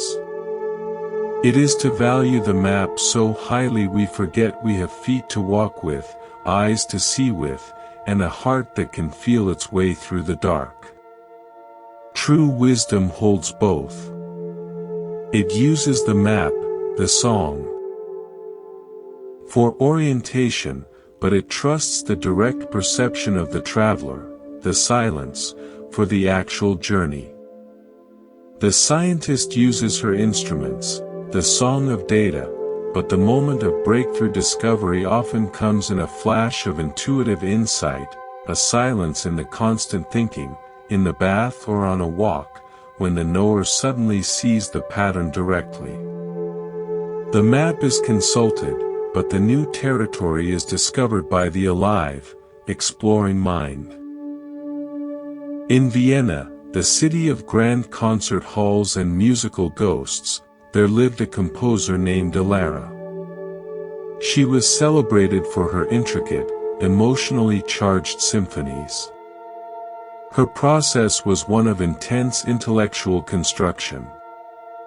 She would plot harmonic progressions on massive graph paper, weave counterpoint with mathematical precision, and orchestrate with the meticulous care of an engineer building a sonic cathedral. Her scores were things of beauty, but their creation was primarily a cerebral act, a magnificent, complex song composed in the silent space of her mind. Then, in her 50s, Ilara began to lose her hearing. It was a slow, cruel theft for a musician. The world of sound, her entire kingdom, began to recede. At first, she fought it, using ever more powerful hearing aids to cling to the fading frequencies. But the struggle exhausted her. She fell into a deep despair, believing her life's work was over. How could she compose music she could not hear? For months, she did not touch her piano or her staff paper. She took long, quiet walks in the Vienna woods, where the world was reduced to vibration and visual rhythm, the shudder of leaves in the wind, the distant, felt thump of a woodcutter's axe, the pattern of light filtering through branches. Out of sheer habit, she began to carry a small notebook, not for musical notation, but to sketch these patterns of movement and shadow. One rainy afternoon, sitting in a park shelter watching the rain pockmark the surface of a pond in rhythmic, expanding circles, something shifted. She wasn't trying to translate the sight into sound. She was simply feeling the pattern of it, the randomness within order, the pulse, the decay of each ring. Her hand, almost of its own accord, began to draw lines in her notebook, not notes, but arcs and dots and waves of varying thickness. That night, at her desk, she looked at these abstract drawings. Instead of hearing music in her head, she felt a movement, a shape of energy. For the first time, she composed not from an intellectual idea of harmony, but from a kinesthetic, felt sense of flow and tension. She wrote a short string quartet based entirely on the patterns of that afternoon rain. When it was performed, the audience and critics were stunned. The music was unlike anything she had written before. It was less architectural, more elemental. It didn't seem to be about emotion, it seemed to be the very substance of emotion, raw, direct, and strangely physical. One critic wrote, "It is as if she has stopped telling us a story about the storm, and has instead brought us into the quiet, charged air at its center." Elara had been forced to abandon the world of audible song. In that silence, she discovered a deeper source of composition, the direct perception of life's patterns, translated not through the intellect, but through the body's innate sense of rhythm and form. She had traded composing the heard melody for listening to the unheard one, the silent music of phenomena itself. The audible music was the performance. The silent perception of patterning was the source. She had been composing the finger all along. Her deafness forced her to finally look at the moon. At a remote observatory in the high desert of Chile, an astronomer named Leo spent his nights cataloging the cosmos. His world was data, spectra, light curves, redshift measurements. He could tell you the chemical composition of a nebula 10,000 light-years away, the orbital period of an exoplanet, the violent history of a galactic collision. The universe, to him, was a sublime puzzle to be decoded, a cosmic song written in the language of mathematics and physics. He was assisted by a night janitor, an older Aymara man named Inti who spoke little Spanish. Inti would move silently through the domes, emptying trash bins, mopping floors, always pausing to look not at the computer screens, but up through the open slit of the dome at the naked sky. One night, during a technical fault that halted observations, Leo stepped outside for air. He found Inti sitting on a bench, wrapped in a blanket, simply gazing upward. The Milky Way was a breathtaking splash across the ink-black sky, so dense it cast faint shadows. It's magnificent, isn't it? Leo said, gesturing with his chin. The galactic core, Sagittarius A, is right there. A supermassive black hole with a mass of 4 million suns. Inti was quiet for a moment. Then he said softly, in halting Spanish, "My grandfather called it Mayu, the river." He said the dark spaces between the stars were not empty. They were the Pachamama, the Earth Mother, breathing. The light points are where her breath catches the light. Leo, the scientist, initially heard this as a primitive myth. But something in the way Inti said it, with a tone of intimate familiarity rather than superstition, gave him pause. He looked up again. He had spent a decade studying the points of light, the stars, the galaxies. He had never truly considered the darkness that held them. In the following nights, he began to practice a different kind of observation. After his data runs were complete, he would go outside, let his eyes adjust, and try to see what Inti saw. Not just the luminous objects, but the vast, velvet negative space that defined them. He began to perceive the sky not as a flat screen dotted with lights, but as a profound, three-dimensional depth, where the darkness itself felt alive and immense, a silent, nurturing ground of being from which the stars briefly flashed. This didn't change his science. He still collected his data with rigorous care. But it changed his experience of being a scientist. Before, he felt he was decoding a distant, external puzzle. Now, he felt he was participating in a vast, intimate mystery. The data points were the song. The silent, encompassing darkness, the great, breathing ground of space, was the silence that made the song audible and meaningful. He had been studying the notes on the page. Inti had reminded him of the quiet room necessary to hear them. These stories resonate with a profound shift in our scientific understanding of reality. For centuries, Newtonian physics focused on the particles, the discrete, measurable objects, the planets, the atoms, the bits of matter. This is the song of separate things, the map of isolated points. Then came Einstein, quantum theory, and relativity. This new understanding revealed that what is fundamental is not the isolated particle, but the field, the continuous, interconnected medium or space in which particles arise as temporary excitations or knots. The electromagnetic field, the gravitational field, the quantum field.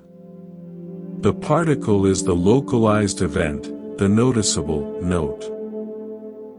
The field is the silent, non-local, ever-present ground of potential from which all particles emerge and into which they dissolve. Think of the ocean.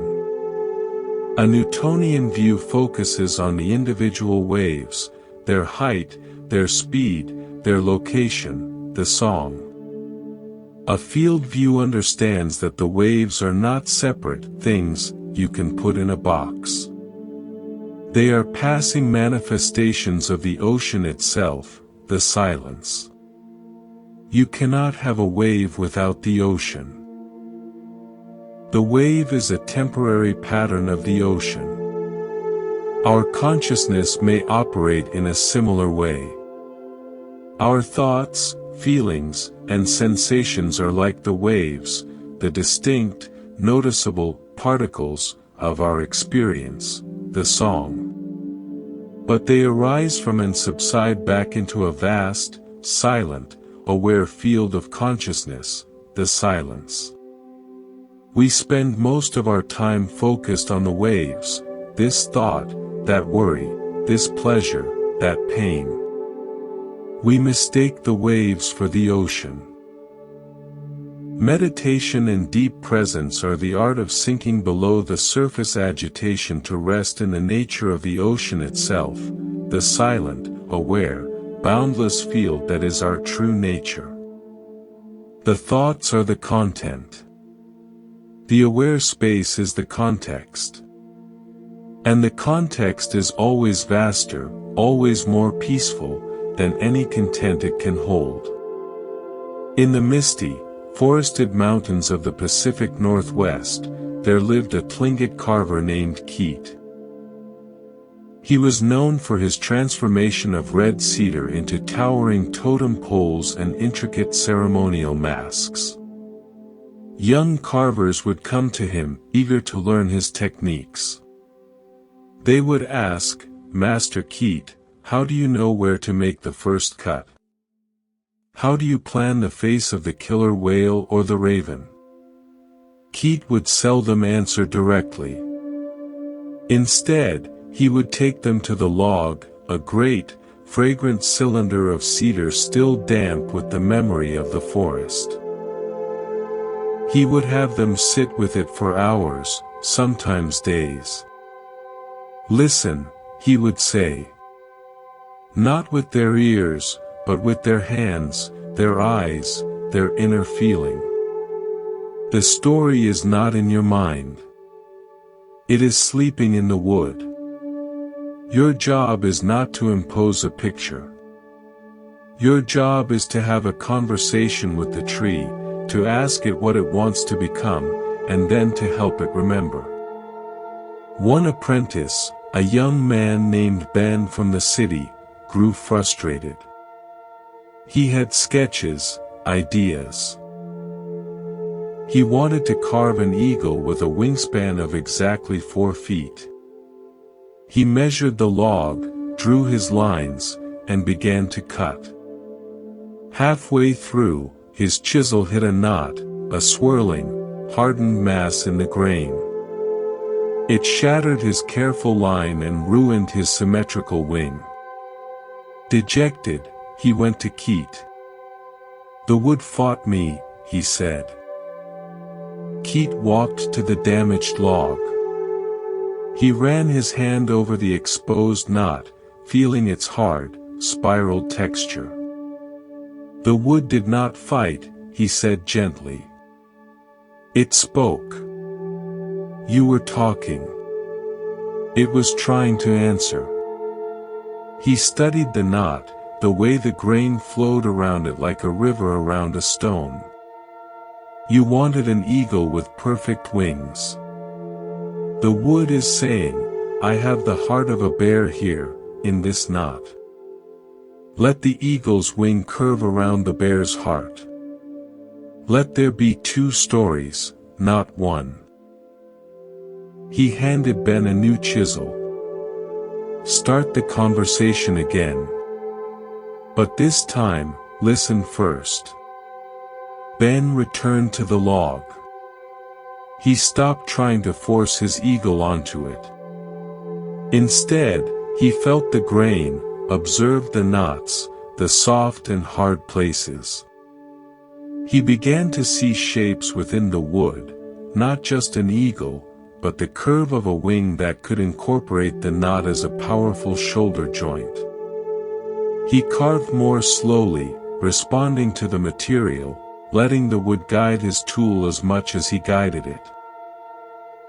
The finished piece was not the eagle he had originally drawn.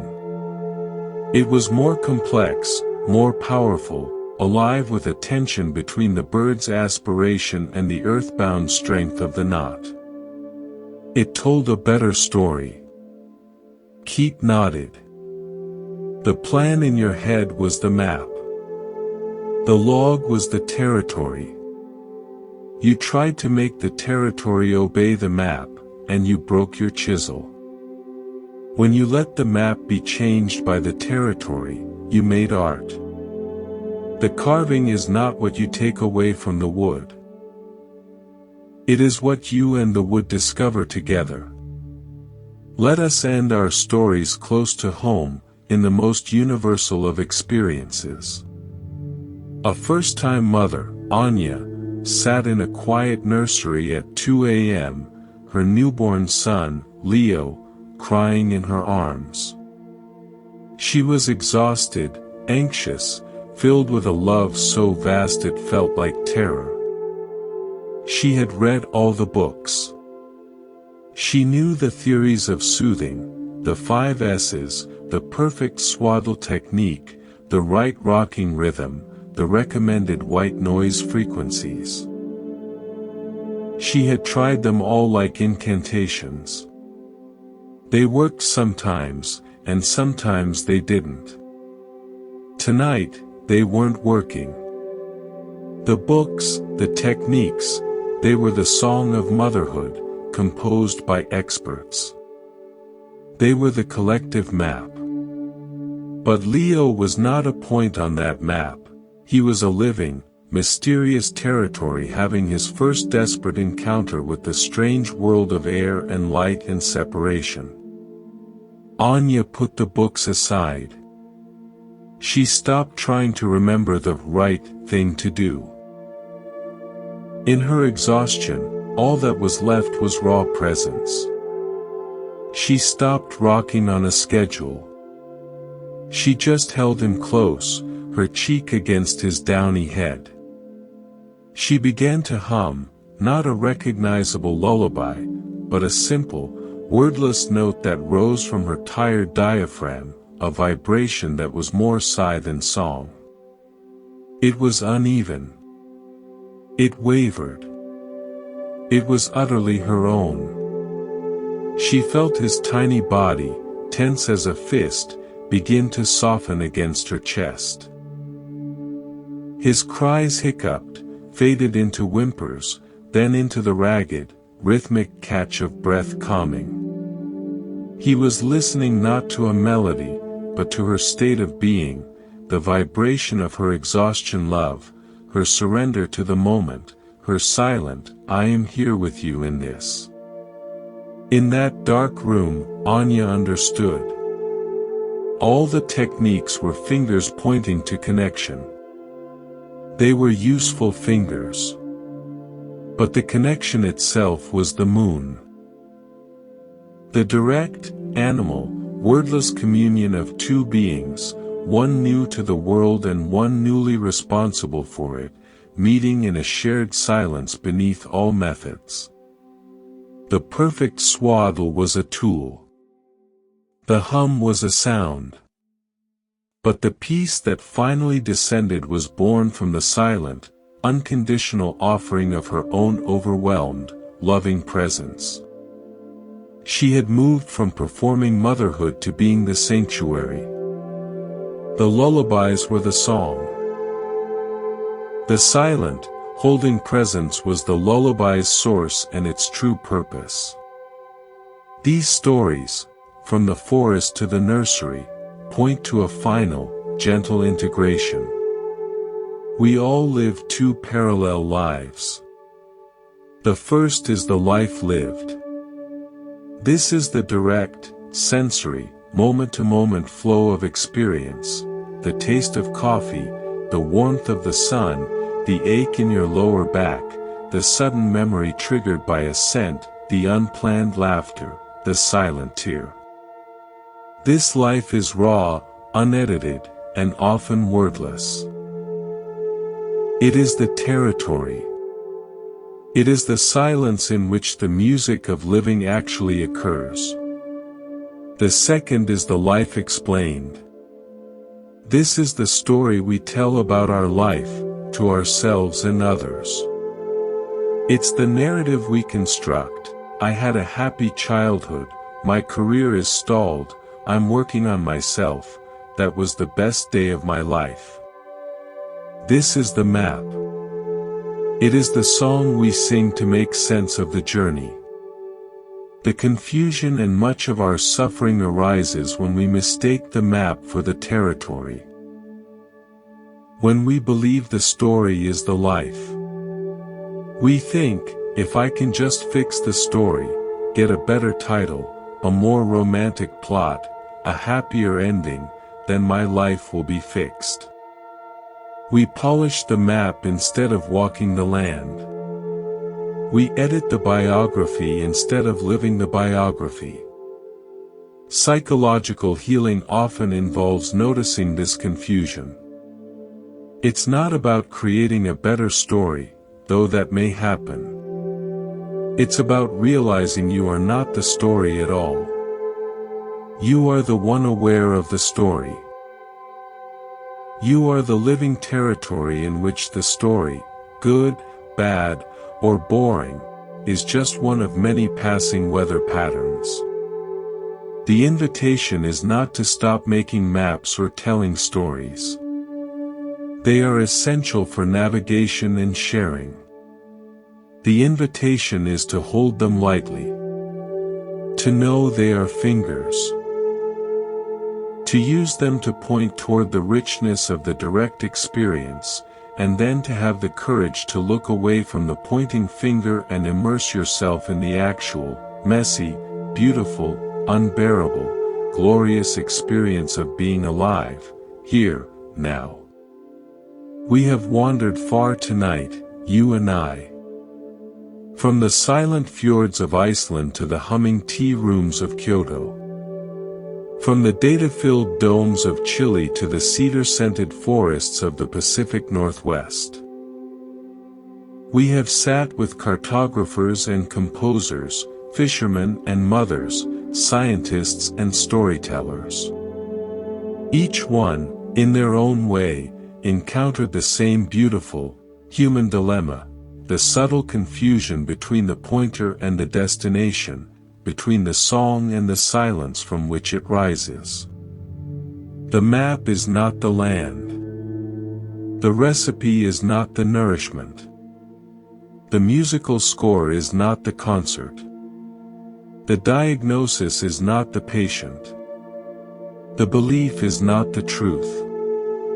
The story is not the life. The thought is not the thinker. This is not a call to burn our maps or silence our songs. That would be another kind of violence, another kind of clinging, a clinging to emptiness. The maps are gifts. The songs are beautiful. They are the magnificent creations of the human mind and heart, born from our deep need to connect, to understand, to share. The gentle whisper of Monk's Temple tonight is simply this: hold them lightly. Hold your beliefs like a bird in your hand. Too tight, and you crush them, and they become rigid, brittle things that cannot breathe. Too loose, and they fly away before you can learn from them. Hold them with just enough tenderness that they can remain alive, that they can change and grow as you do. Use your map, but let your feet feel the earth. Sing your song, but learn to listen to the spaces between the notes. Follow your recipe, but let your tongue be the final judge. Your tools, your thoughts, your plans, your philosophies are here to serve the journey of your life, not to replace it. Let us now practice this gentle remembering together. We will move from the world of concepts and stories, back to the silent, sensing ground of being. Allow your eyes to close softly, or simply let your gaze rest on a neutral, gentle spot.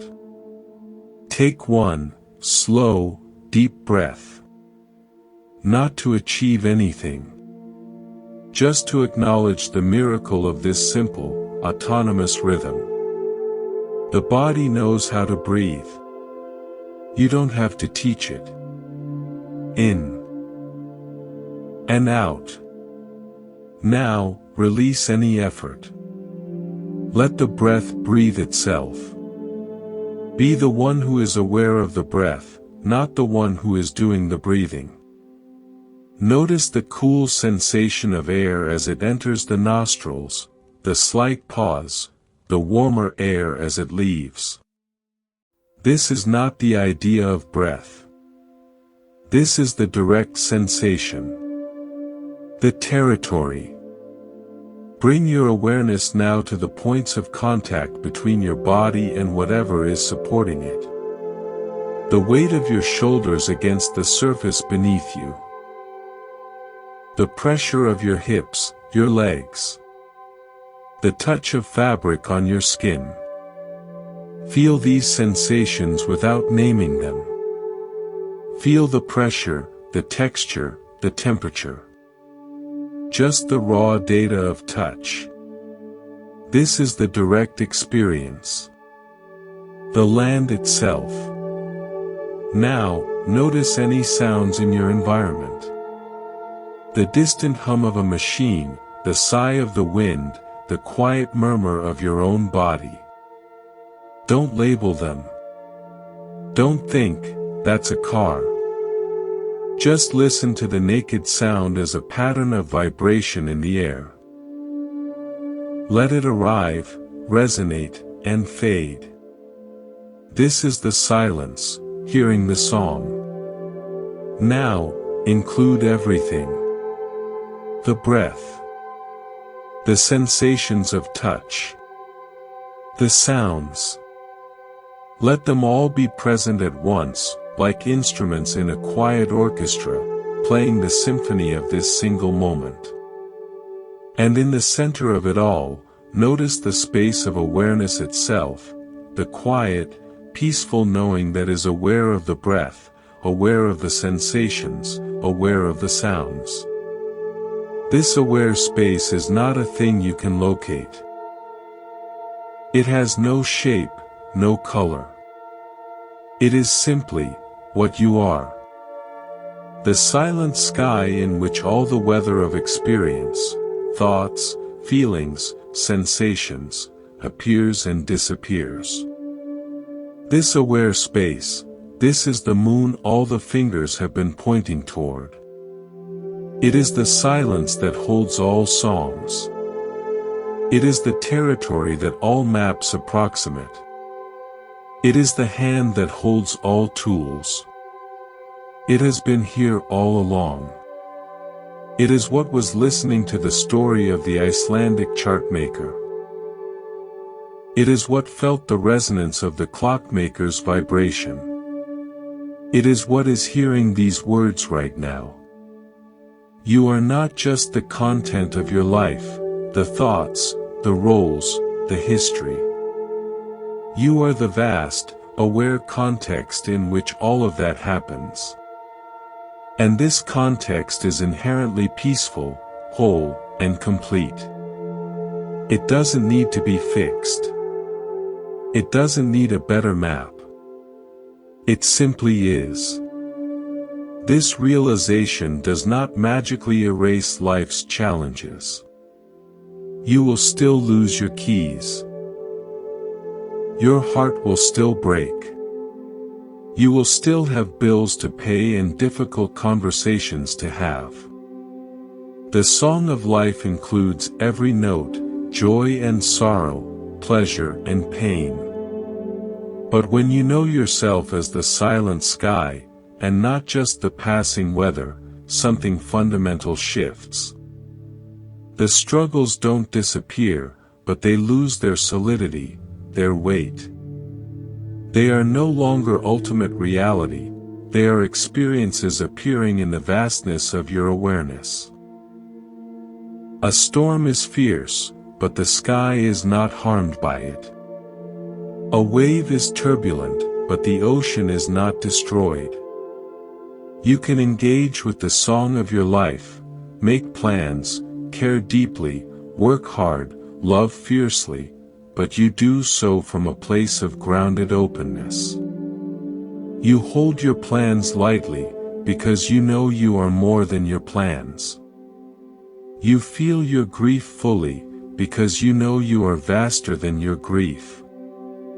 You are the dancer, fully committed to the dance, but you also know you are the dance floor.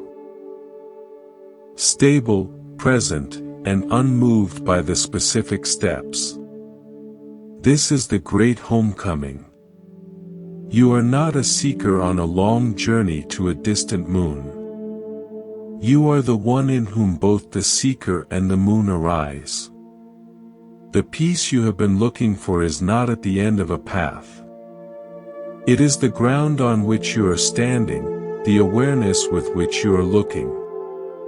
So, as you move into sleep tonight, and as you move into your tomorrow, carry this simple question as a soft reminder.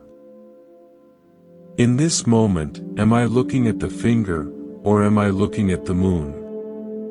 When you find yourself tangled in thought, lost in a story of worry or regret, pause. Feel your feet on the floor. Listen to one single sound. Notice your breath. This simple act is the turning of the head from the pointing finger to the bright, ordinary, ever-present moon of your own aware being. In the sun-drenched hills of Tuscany, a third-generation winemaker named Giovanni battled tradition. His grandfather had made wine by instinct, tasting the grapes, feeling the soil, reading the sky. His father had begun to modernize, introducing pH meters and temperature-controlled fermentation. Giovanni, trained in enology at a prestigious university, went further. His cellar was a laboratory. He analyzed soil samples down to the micronutrient, tracked sugar content with digital refractometers, and controlled every variable of fermentation with computer precision. He was determined to make the perfect wine, a wine that would score top points from critics, a wine that was technically flawless. His uncle, Marco, who still tended a small, old vineyard using mostly his grandfather's methods, would visit and shake his head at the blinking screens. "You are making a beverage, Giovanni," he'd say. "Not a wine. What's the difference?"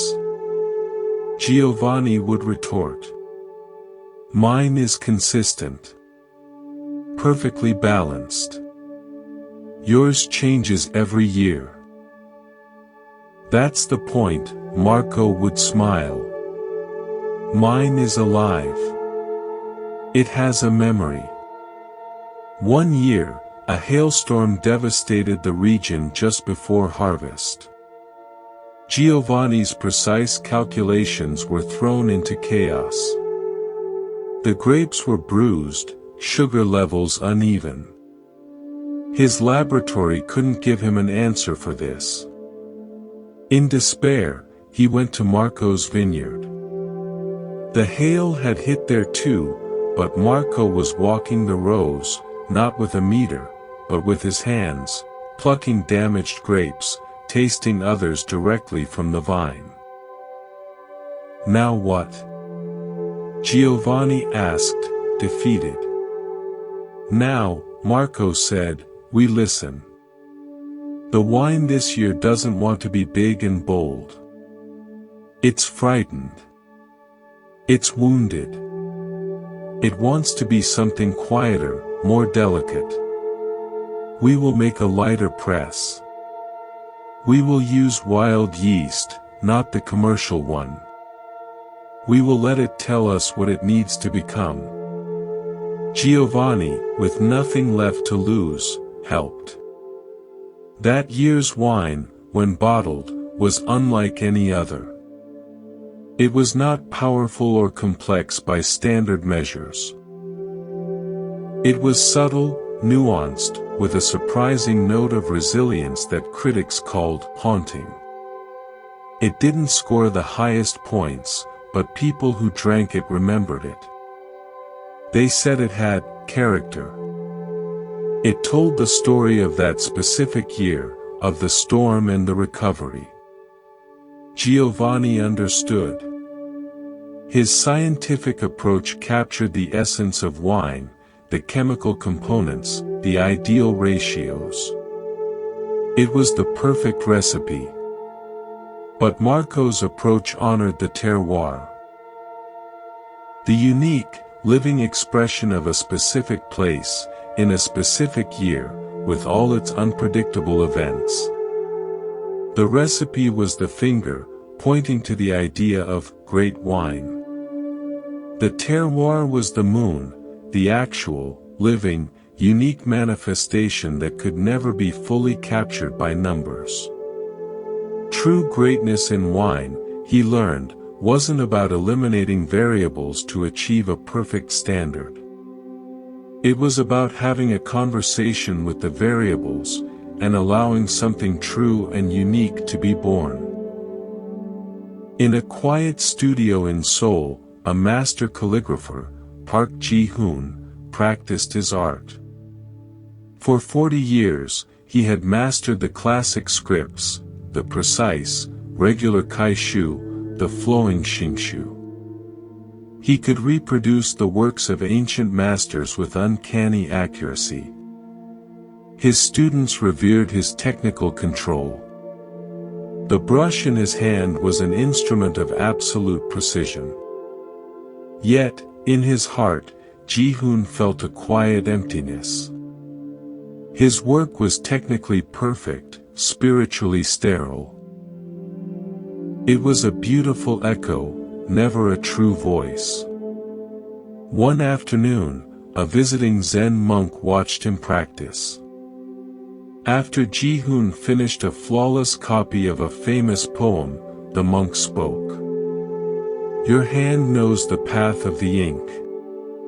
But does your heart know the space of the paper?" Ji-hoon was confused.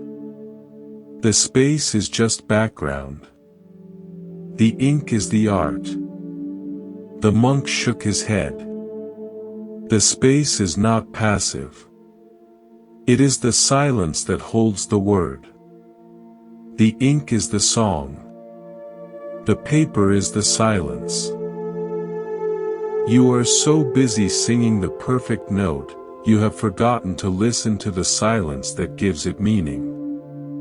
He gave Ji-hoon a task. For 1 month, do not write characters. Prepare your ink. Sit before the paper. And just breathe with the emptiness of the page. Feel its potential. When you finally lift your brush, do not write a character you know. Let the brush move from the silence, not from your memory. The first week was agony. Ji-hoon itched to form the beautiful shapes he knew so well. The blank page felt accusing. But slowly, his relationship to the space changed. He began to see it not as an empty void to be filled, but as an active field of possibility, pregnant with all forms. He felt its texture, its willingness to receive. After a month, he lifted his brush. He did not think of a word. He closed his eyes, felt the resonance of the silence in his chest, and let his arm move. A single, sweeping, abstract stroke flowed onto the paper. It was not a character. It was more like the gesture of a mountain, or the path of a bird taking flight. It was alive with energy in a way his perfect characters never were. He had discovered that the highest art is not about perfect control over form, the song. It is about the relationship between form and the formless space that contains it, the silence. The true mastery was in managing not just the ink, but the emptiness. The character was the finger, pointing to meaning. The vibrant, aware space around it, the silence of the page, was where the meaning actually resonated and lived. He had been painting the pointing finger with exquisite care. Now, he had begun to paint the moonlit sky in which it pointed.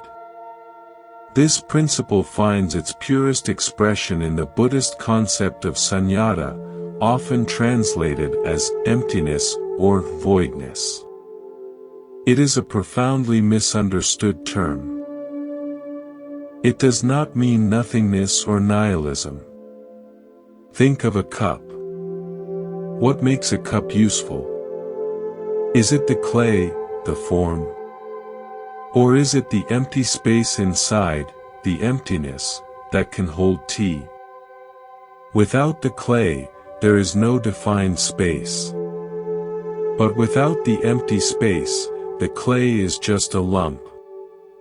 The usefulness, the very cupness, arises from the relationship between the form and the emptiness. Our lives are the same. Our thoughts, feelings, roles, and possessions are the forms, the clay of our experience. They are the song. The aware, silent, spacious consciousness in which all these forms appear and disappear is the emptiness, the silence. We are often obsessed with acquiring better forms, a better job, a better relationship, a better self-image, while ignoring the quality of the space within which we hold them. We try to fix the clay while the cup is leaking because we've neglected the space itself. True peace and freedom are found not by endlessly rearranging the furniture in the room, the forms, but by realizing the vastness and peace of the room itself, the emptiness. The forms come and go. The space remains. In the vast, untamed wilderness of the Yukon, there was a guide named Ilara who was a legend. She could navigate by the moss on trees, the taste of the wind, the subtle language of animal tracks. She led expeditions for geologists and adventurers, people who relied on her to get them safely through unmapped territory. Her tool was a well-worn topographical map, but she seldom needed to look at it. The land was written on her senses. A young, tech-savvy cartographer named Leo joined one of her treks, armed with a GPS unit that linked to satellite imagery, a digital altimeter, and a watch that tracked barometric pressure and heart rate. On the first day, as Ilara led them through a dense spruce forest, Leo constantly checked his screen. According to my GPS, he'd say, the optimal route is 200 meters to the east. We're deviating. Ilara would just nod and keep walking, choosing a path that wound around a patch of suspiciously soft ground, or under the shelter of a rock overhang as the weather shifted. Frustrated, Leo challenged her one evening at camp. My data gives us the most efficient line from point A to point B. Your path is longer, less direct. It's not optimal. Ilara poked the fire. Your line is optimal for a machine, she said. For a body, it is different. The optimal line goes through that soft ground. It's a muskeg swamp that will suck your boots off and exhaust you. It goes over that bare ridge. Optimal for sight lines, but in this wind, it's a wind tunnel that will steal your body heat. My path is optimal for the human animal walking it, today, in this weather, with this fatigue. Your map shows the geometry of the land. I am reading the hospitality of the land. The next day, a sudden whiteout blizzard descended. Leo's GPS signal flickered and died, obscured by the storm and thick cloud cover. The digital world went gray. Panic began to rise in the group. Ilara remained calm. She couldn't see 10 feet in front of her. She knelt, brushed away the blowing snow, and felt the lay of the land with her bare hands. She tasted the snow to gauge its moisture and origin. She listened to the sound of the wind as it moved through different tree densities. "This way," she said, her voice certain. She led them not in a straight line, but in a slow, deliberate curve, following what she called the land's breath. The subtle, topographical cues that indicated safer, more protected passage. Hours later, they emerged from the storm at the exact shelter they'd been aiming for. Leo realized his technology provided a magnificent abstraction of the territory, a perfect, mathematical model. It was the song of the landscape, composed from orbit. Ilara's knowing was embodied, a direct, sensory conversation with the living, breathing territory itself, the silence beneath the data. The GPS could tell you where you were. Ilara could tell you how to be where you were. One was information. The other was wisdom. The map is useful until the weather changes, then you must be able to read the face of the land itself. In a small village in Oaxaca, Mexico, a master potter named Elena was known for her exquisite black pottery, burnished to a mirror shine. Her most promising apprentice, Mateo, was on the verge of finishing his masterpiece. A large, intricately carved bowl for a village festival. He had worked on it for months. The carving told the story of the maize harvest, each figure precise, each line clean. On the day before the firing, as he was carrying the fragile, unfired piece to the kiln, he tripped. The bowl fell, striking the edge of a table and breaking cleanly into 3 large pieces. Mateo sank to the floor, devastation washing over him. Months of work, ruined. The story was shattered. Elena heard the crash and came in. She didn't scold. She knelt, gathered the pieces, and studied the breaks. She said. The story has changed. It's ruined, Mateo whispered. No, Elena said. The story you planned is over. Now, a new story wants to be told. Look. She pointed to the break lines. This break follows the spine of the jaguar you carved. This one cuts across the corn stalk. The bowl is telling you it wants to be something else now. She taught him the art of kintsugi, the Japanese practice of repairing broken pottery with lacquer mixed with gold powder. But with a Oaxacan spirit. Instead of hiding the breaks, they would celebrate them. They fitted the pieces back together using a local adhesive mixed with ground copper and zinc, creating shining, metallic veins across the black pottery. When the repaired bowl was fired, it emerged transformed. The metallic seams shone like lightning across the night sky of the black clay. The breaks didn't look like damage, they looked like part of the design, as if the story of the harvest was now illuminated by a sudden, dramatic storm.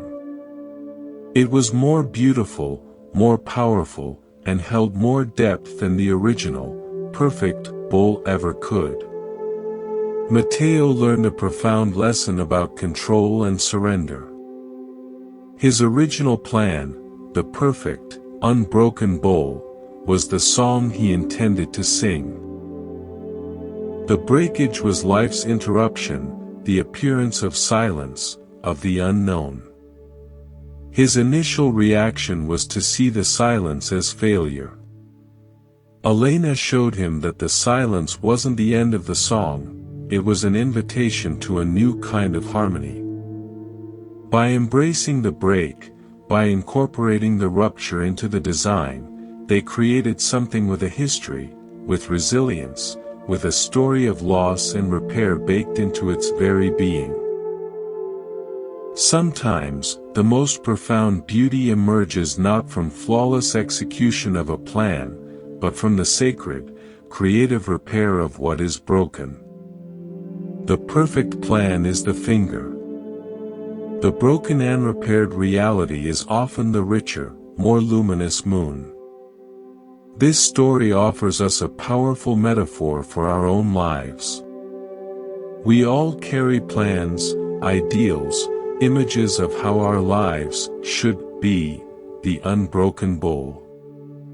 And we all experience breaks, loss, failure, illness, betrayal. Our instinct is often to see these breaks as pure tragedy, as the ruination of our song. We frantically try to glue the pieces back together to hide the damage, to pretend the break never happened, to get back to our perfect plan. But what if, like Elena, we could learn to see the breaks not as the end of the story, but as a change in its direction? What if the seams of our repair, the lessons learned from grief, the resilience built from failure, the compassion born from pain, could become the most luminous, defining parts of who we are? Take a moment now, in the quiet. Is there a break in your life you've been seeing only as damage? Could you, just for this moment, look at it with the eyes of the artist? Not to glorify pain, but to ask, what unexpected texture, what depth of character, what unique line of strength has this event introduced into the composition of my being? The light of awareness often shines most brightly through the cracks in our perfect plans. In the hallowed, silent archives of a great European university, a historian named Professor Alden dedicated his life to objective truth. His work was the meticulous cross-referencing of primary sources, letters, ledgers, official decrees. He believed history was a puzzle to be solved with facts, a definitive song that could be reconstructed note by note from the documentary record. He disdained what he called folk memory. The stories, legends, and personal anecdotes passed down through families. His research brought him to a remote Scottish island to study the clearances of the 18th century. He stayed with an elderly woman, Flora, whose family had lived on the island for centuries. In the evenings, he would pore over his photocopies of rental agreements and emigration logs. Flora would sit by the peat fire, knitting. One night, reading a cold, administrative order for eviction, Alden muttered, "It says here the family of one Malcolm MacLeod was removed on October 17, 1792. Flora didn't look up from her knitting. "Aye," she said softly. "Young Malcolm. He hid in the sea cave below the black cliff for 3 days after. His dog, Bran, found him. The soldiers had taken his mother and sisters onto the ship, but they'd left the dog for dead. Bran's howl is said to still be in the wind from the north." Alden frowned. There's no record of a dog. Or a sea cave. This is the kind of sentimental fabrication that obscures real history. Flora set down her needles. "What is real history, Professor? The ink on the landlord's paper? Or the 3 days of cold and terror in a dark cave? The paper tells you what happened. The story tells you how it felt. One is the bone. The other is the marrow. You can know the skeleton, but you will not know the man. Skeptical but curious, Alden asked Flora to show him the cave. It was exactly as described, a fissure in the black cliff, accessible only at low tide, damp and dark. As they stood there, a cold north wind whistled sharply through the crevice. It did, indeed, sound like a mournful howl. In that moment, the historical event ceased to be a data point. He felt the chilling dread, the desperate hope, the animal loyalty. The facts in his documents were the finger, pointing to a past event. Flora's story, tied to the very landscape, was the moon, the lived, felt, human reality of that event. The document gave him the date. The story and the wind gave him the truth. Alden didn't abandon his rigorous methods. But he now understood that history has two bodies, the body of fact, the song, and the body of feeling, the silence that held the song. To know only the first is to know the coordinates of a battlefield but not the courage and fear of the soldiers who fought there. True understanding requires listening to both the official record and the echo in the wind. Dr. Anya Desai was a brilliant cardiothoracic surgeon. Her knowledge of anatomy was encyclopedic, her hands steady, her technique flawless. She approached surgery as the ultimate execution of precise, biological data, a complex, life-saving song played on the instrument of the human body. She trusted scans, biomarkers, and procedural protocols absolutely. Her mentor, the retiring Dr. Kapoor, was old-fashioned. He would spend 20 minutes alone with a patient before surgery, not just reviewing charts, but holding their hand, asking about their grandchildren, their fears. In the operating room, he would sometimes pause, his eyes closed for a second, before making a critical cut. He called it listening to the tissue. Anya saw this as unscientific sentiment. The tissue doesn't have a voice, she said. It has a structure. We have the scans to see it. Dr. Kapoor just smiled. The scan shows you the map of the city. It doesn't tell you about the traffic today, or the mood of its people. Years later, Anya faced a nightmare scenario. A routine valve replacement on an elderly man, Mr. Chen, turned complex. Unexpected, fragile collateral vessels, not clearly visible on the pre-op scans, wove through the surgical field.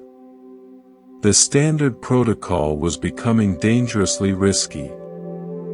Her data, her perfect map, had a blank spot. Flustered, she remembered Dr. Kapoor. She forced herself to stop.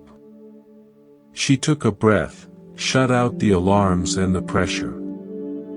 She looked not just at Mr. Chen's heart, but into the surgical field. She let her perception soften. Instead of seeing vessel A and vessel B, she began to sense the flow, the pressure, the unique architecture of this man's heart in this moment. It was an intuitive, almost tactile knowing.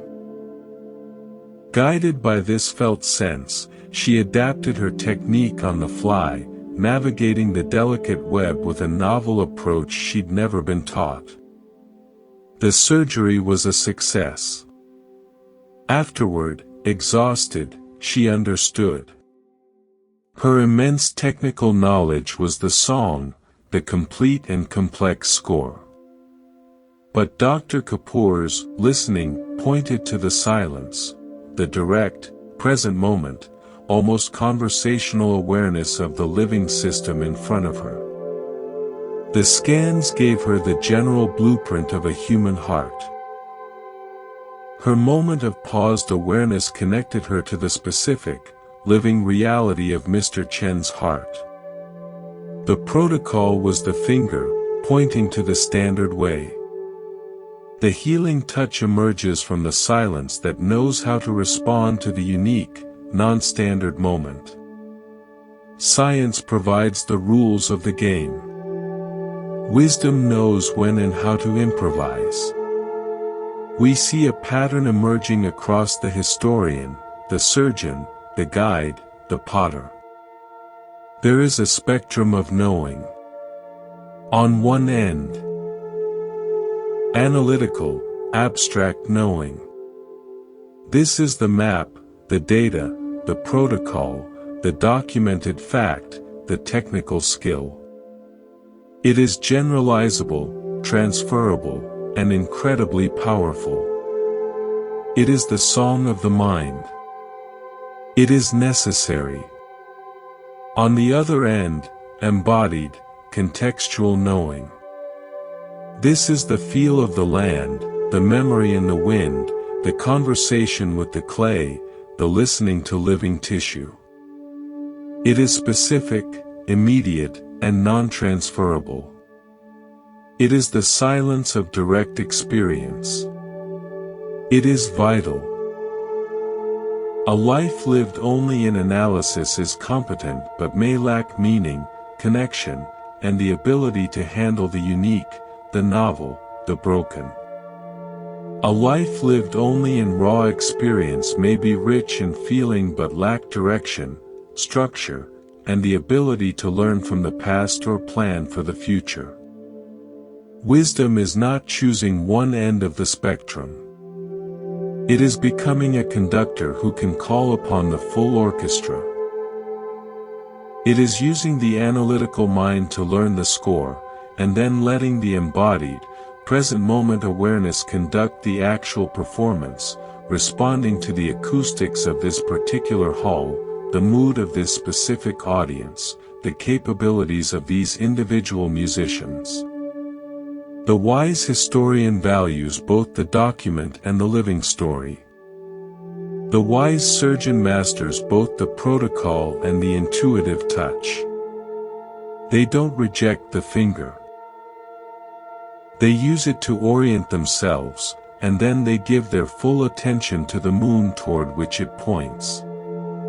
We have journeyed through 25 stories now, across continents and centuries. We have met cartographers and clockmakers, weavers and winemakers, surgeons and storytellers. Each, in their own language of craft and life, whispered the same eternal truth in our ear. There is that which points, and there is that to which it points. The map and the land. The recipe and the nourishment. The diagnosis and the patient. The belief and the truth. The story and the life. The plan and the living moment. The thought and the awareness that knows the thought. We are not being asked to destroy our maps or silence our songs. That would leave us lost and mute in a vast, unfamiliar world. Our maps are brilliant achievements. Our songs are beautiful creations. They are the tools of a conscious, meaning-seeking being. They are the fingers. The gentle, persistent invitation, the heart of Monk's temple, is to remember the moon. To use the map, but to feel the earth beneath your boots. To follow the recipe, but to let your own hunger be the guide. To study the diagnosis, but to see the human being before you. To cherish your beliefs, but to hold them in an open hand. To honor your story, but to know you are the teller, not the tail. The problem is never the tool. The problem is attachment to the tool. It is the quiet, often unconscious shift from using the map to living inside the map. It is the moment the musician becomes so focused on hitting the right note that she forgets to feel the music. It is when the scholar becomes so engrossed in the commentary that he misses the primary text of lived experience. This attachment creates a subtle, pervasive suffering. We feel we are never quite there, because we are always looking at the guidebook for there, instead of being where we are. We collect descriptions of peace but do not rest. We analyze connection but do not connect. We seek a better self-image instead of being present with the self that is. So, what is this moon that all fingers point toward? It is not a distant, mystical state.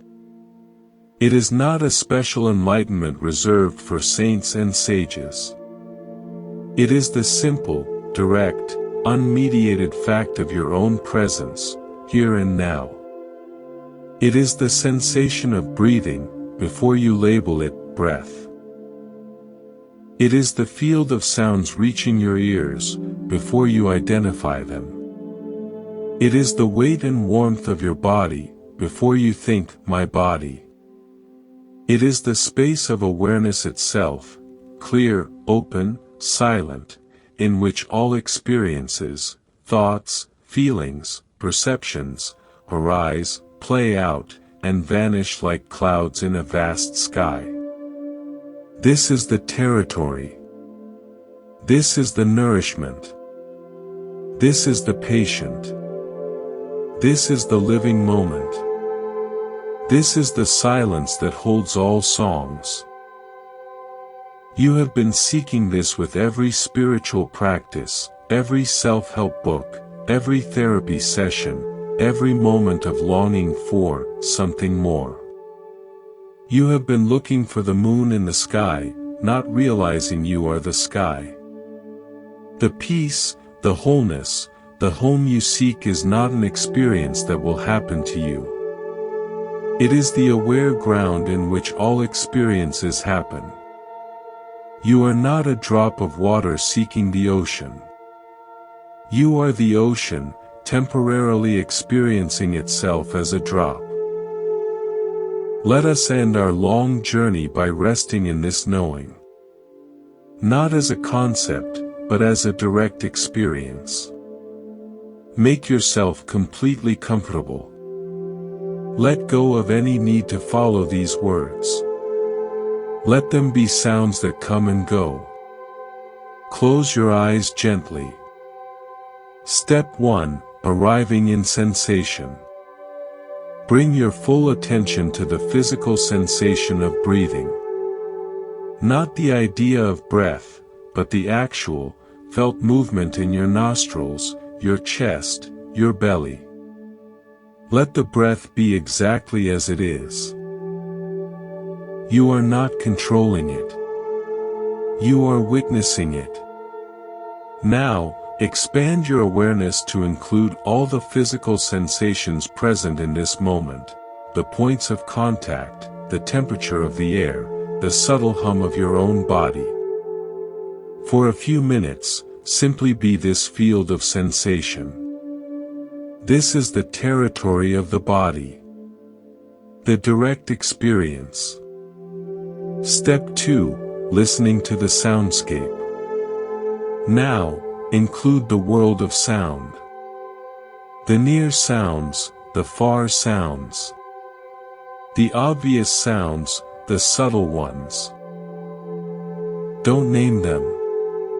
Don't follow them. Let them be like birds flying through the sky of your awareness. They appear, they move, they disappear. The sounds are the song. The awareness that hears them is the silence. Step 3, noticing the space of thoughts. Become aware of your thoughts. See them as they arise. A memory, a plan, a fragment of a song, a commentary on this meditation.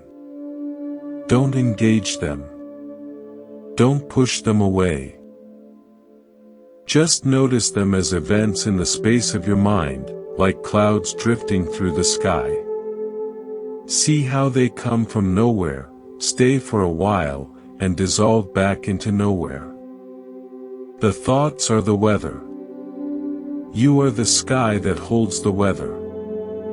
The sky is never damaged by the storm, never improved by the sunshine.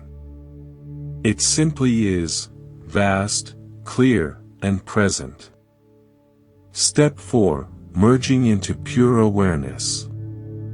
Now, let go of focusing on any one thing, breath, sensation, sound, thought. Allow all of these to be present at once, sensations, sounds, thoughts. And then, notice the space in which all of this is happening. The aware, knowing presence that is aware of all this.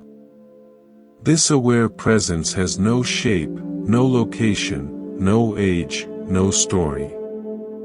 It is just, awake. Clear.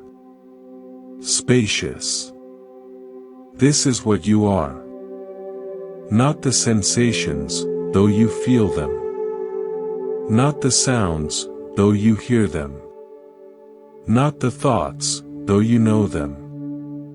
You are the aware space itself. The silent witness. The open sky. Rest here. For the next few minutes, simply be this. There is nothing to do, nowhere to go, nothing to become. You are already home. You have always been home. The long journey of seeking was just a circling of the sky, looking for the sky. Slowly, gently, begin to bring your awareness back to the room. Feel the weight of your body once more. Hear the specific sounds around you. When you are ready, open your eyes. You return now to the world of maps and songs. You will make plans. You will use tools. You will tell stories. You will sing your unique song. But something has changed. You now carry a secret. You know that beneath the map is the living land. Beneath the song is the nourishing silence. You are not just the traveler on the map, you are also the ground on which the map is drawn. You are not just the singer of the song, you are the silence that gives the song its beauty and its meaning. Carry this knowing lightly, like a precious jewel in your pocket. When you find yourself lost in thought, tangled in worry, clinging tightly to a plan or a belief, remember. Feel your feet on the ground. Listen to one single sound. Notice the aware space within you. This simple act is the turning of the head from the pointing finger to the ever-present moon of your own true nature. Thank you for sharing this profound and lengthy journey. May you walk through this world with a lighter step, knowing the ground is always beneath you. May you speak and listen with a kinder heart, knowing silence connects all sound. May you engage with life fully, passionately, but with hands open, holding all plans and possessions lightly. May you sleep tonight cradled not in concepts, but in the direct, wordless knowing of your own peaceful being. And may you awaken to each new day remembering that you are not just a seeker of peace. You are the very peace you seek. You are home. Good night.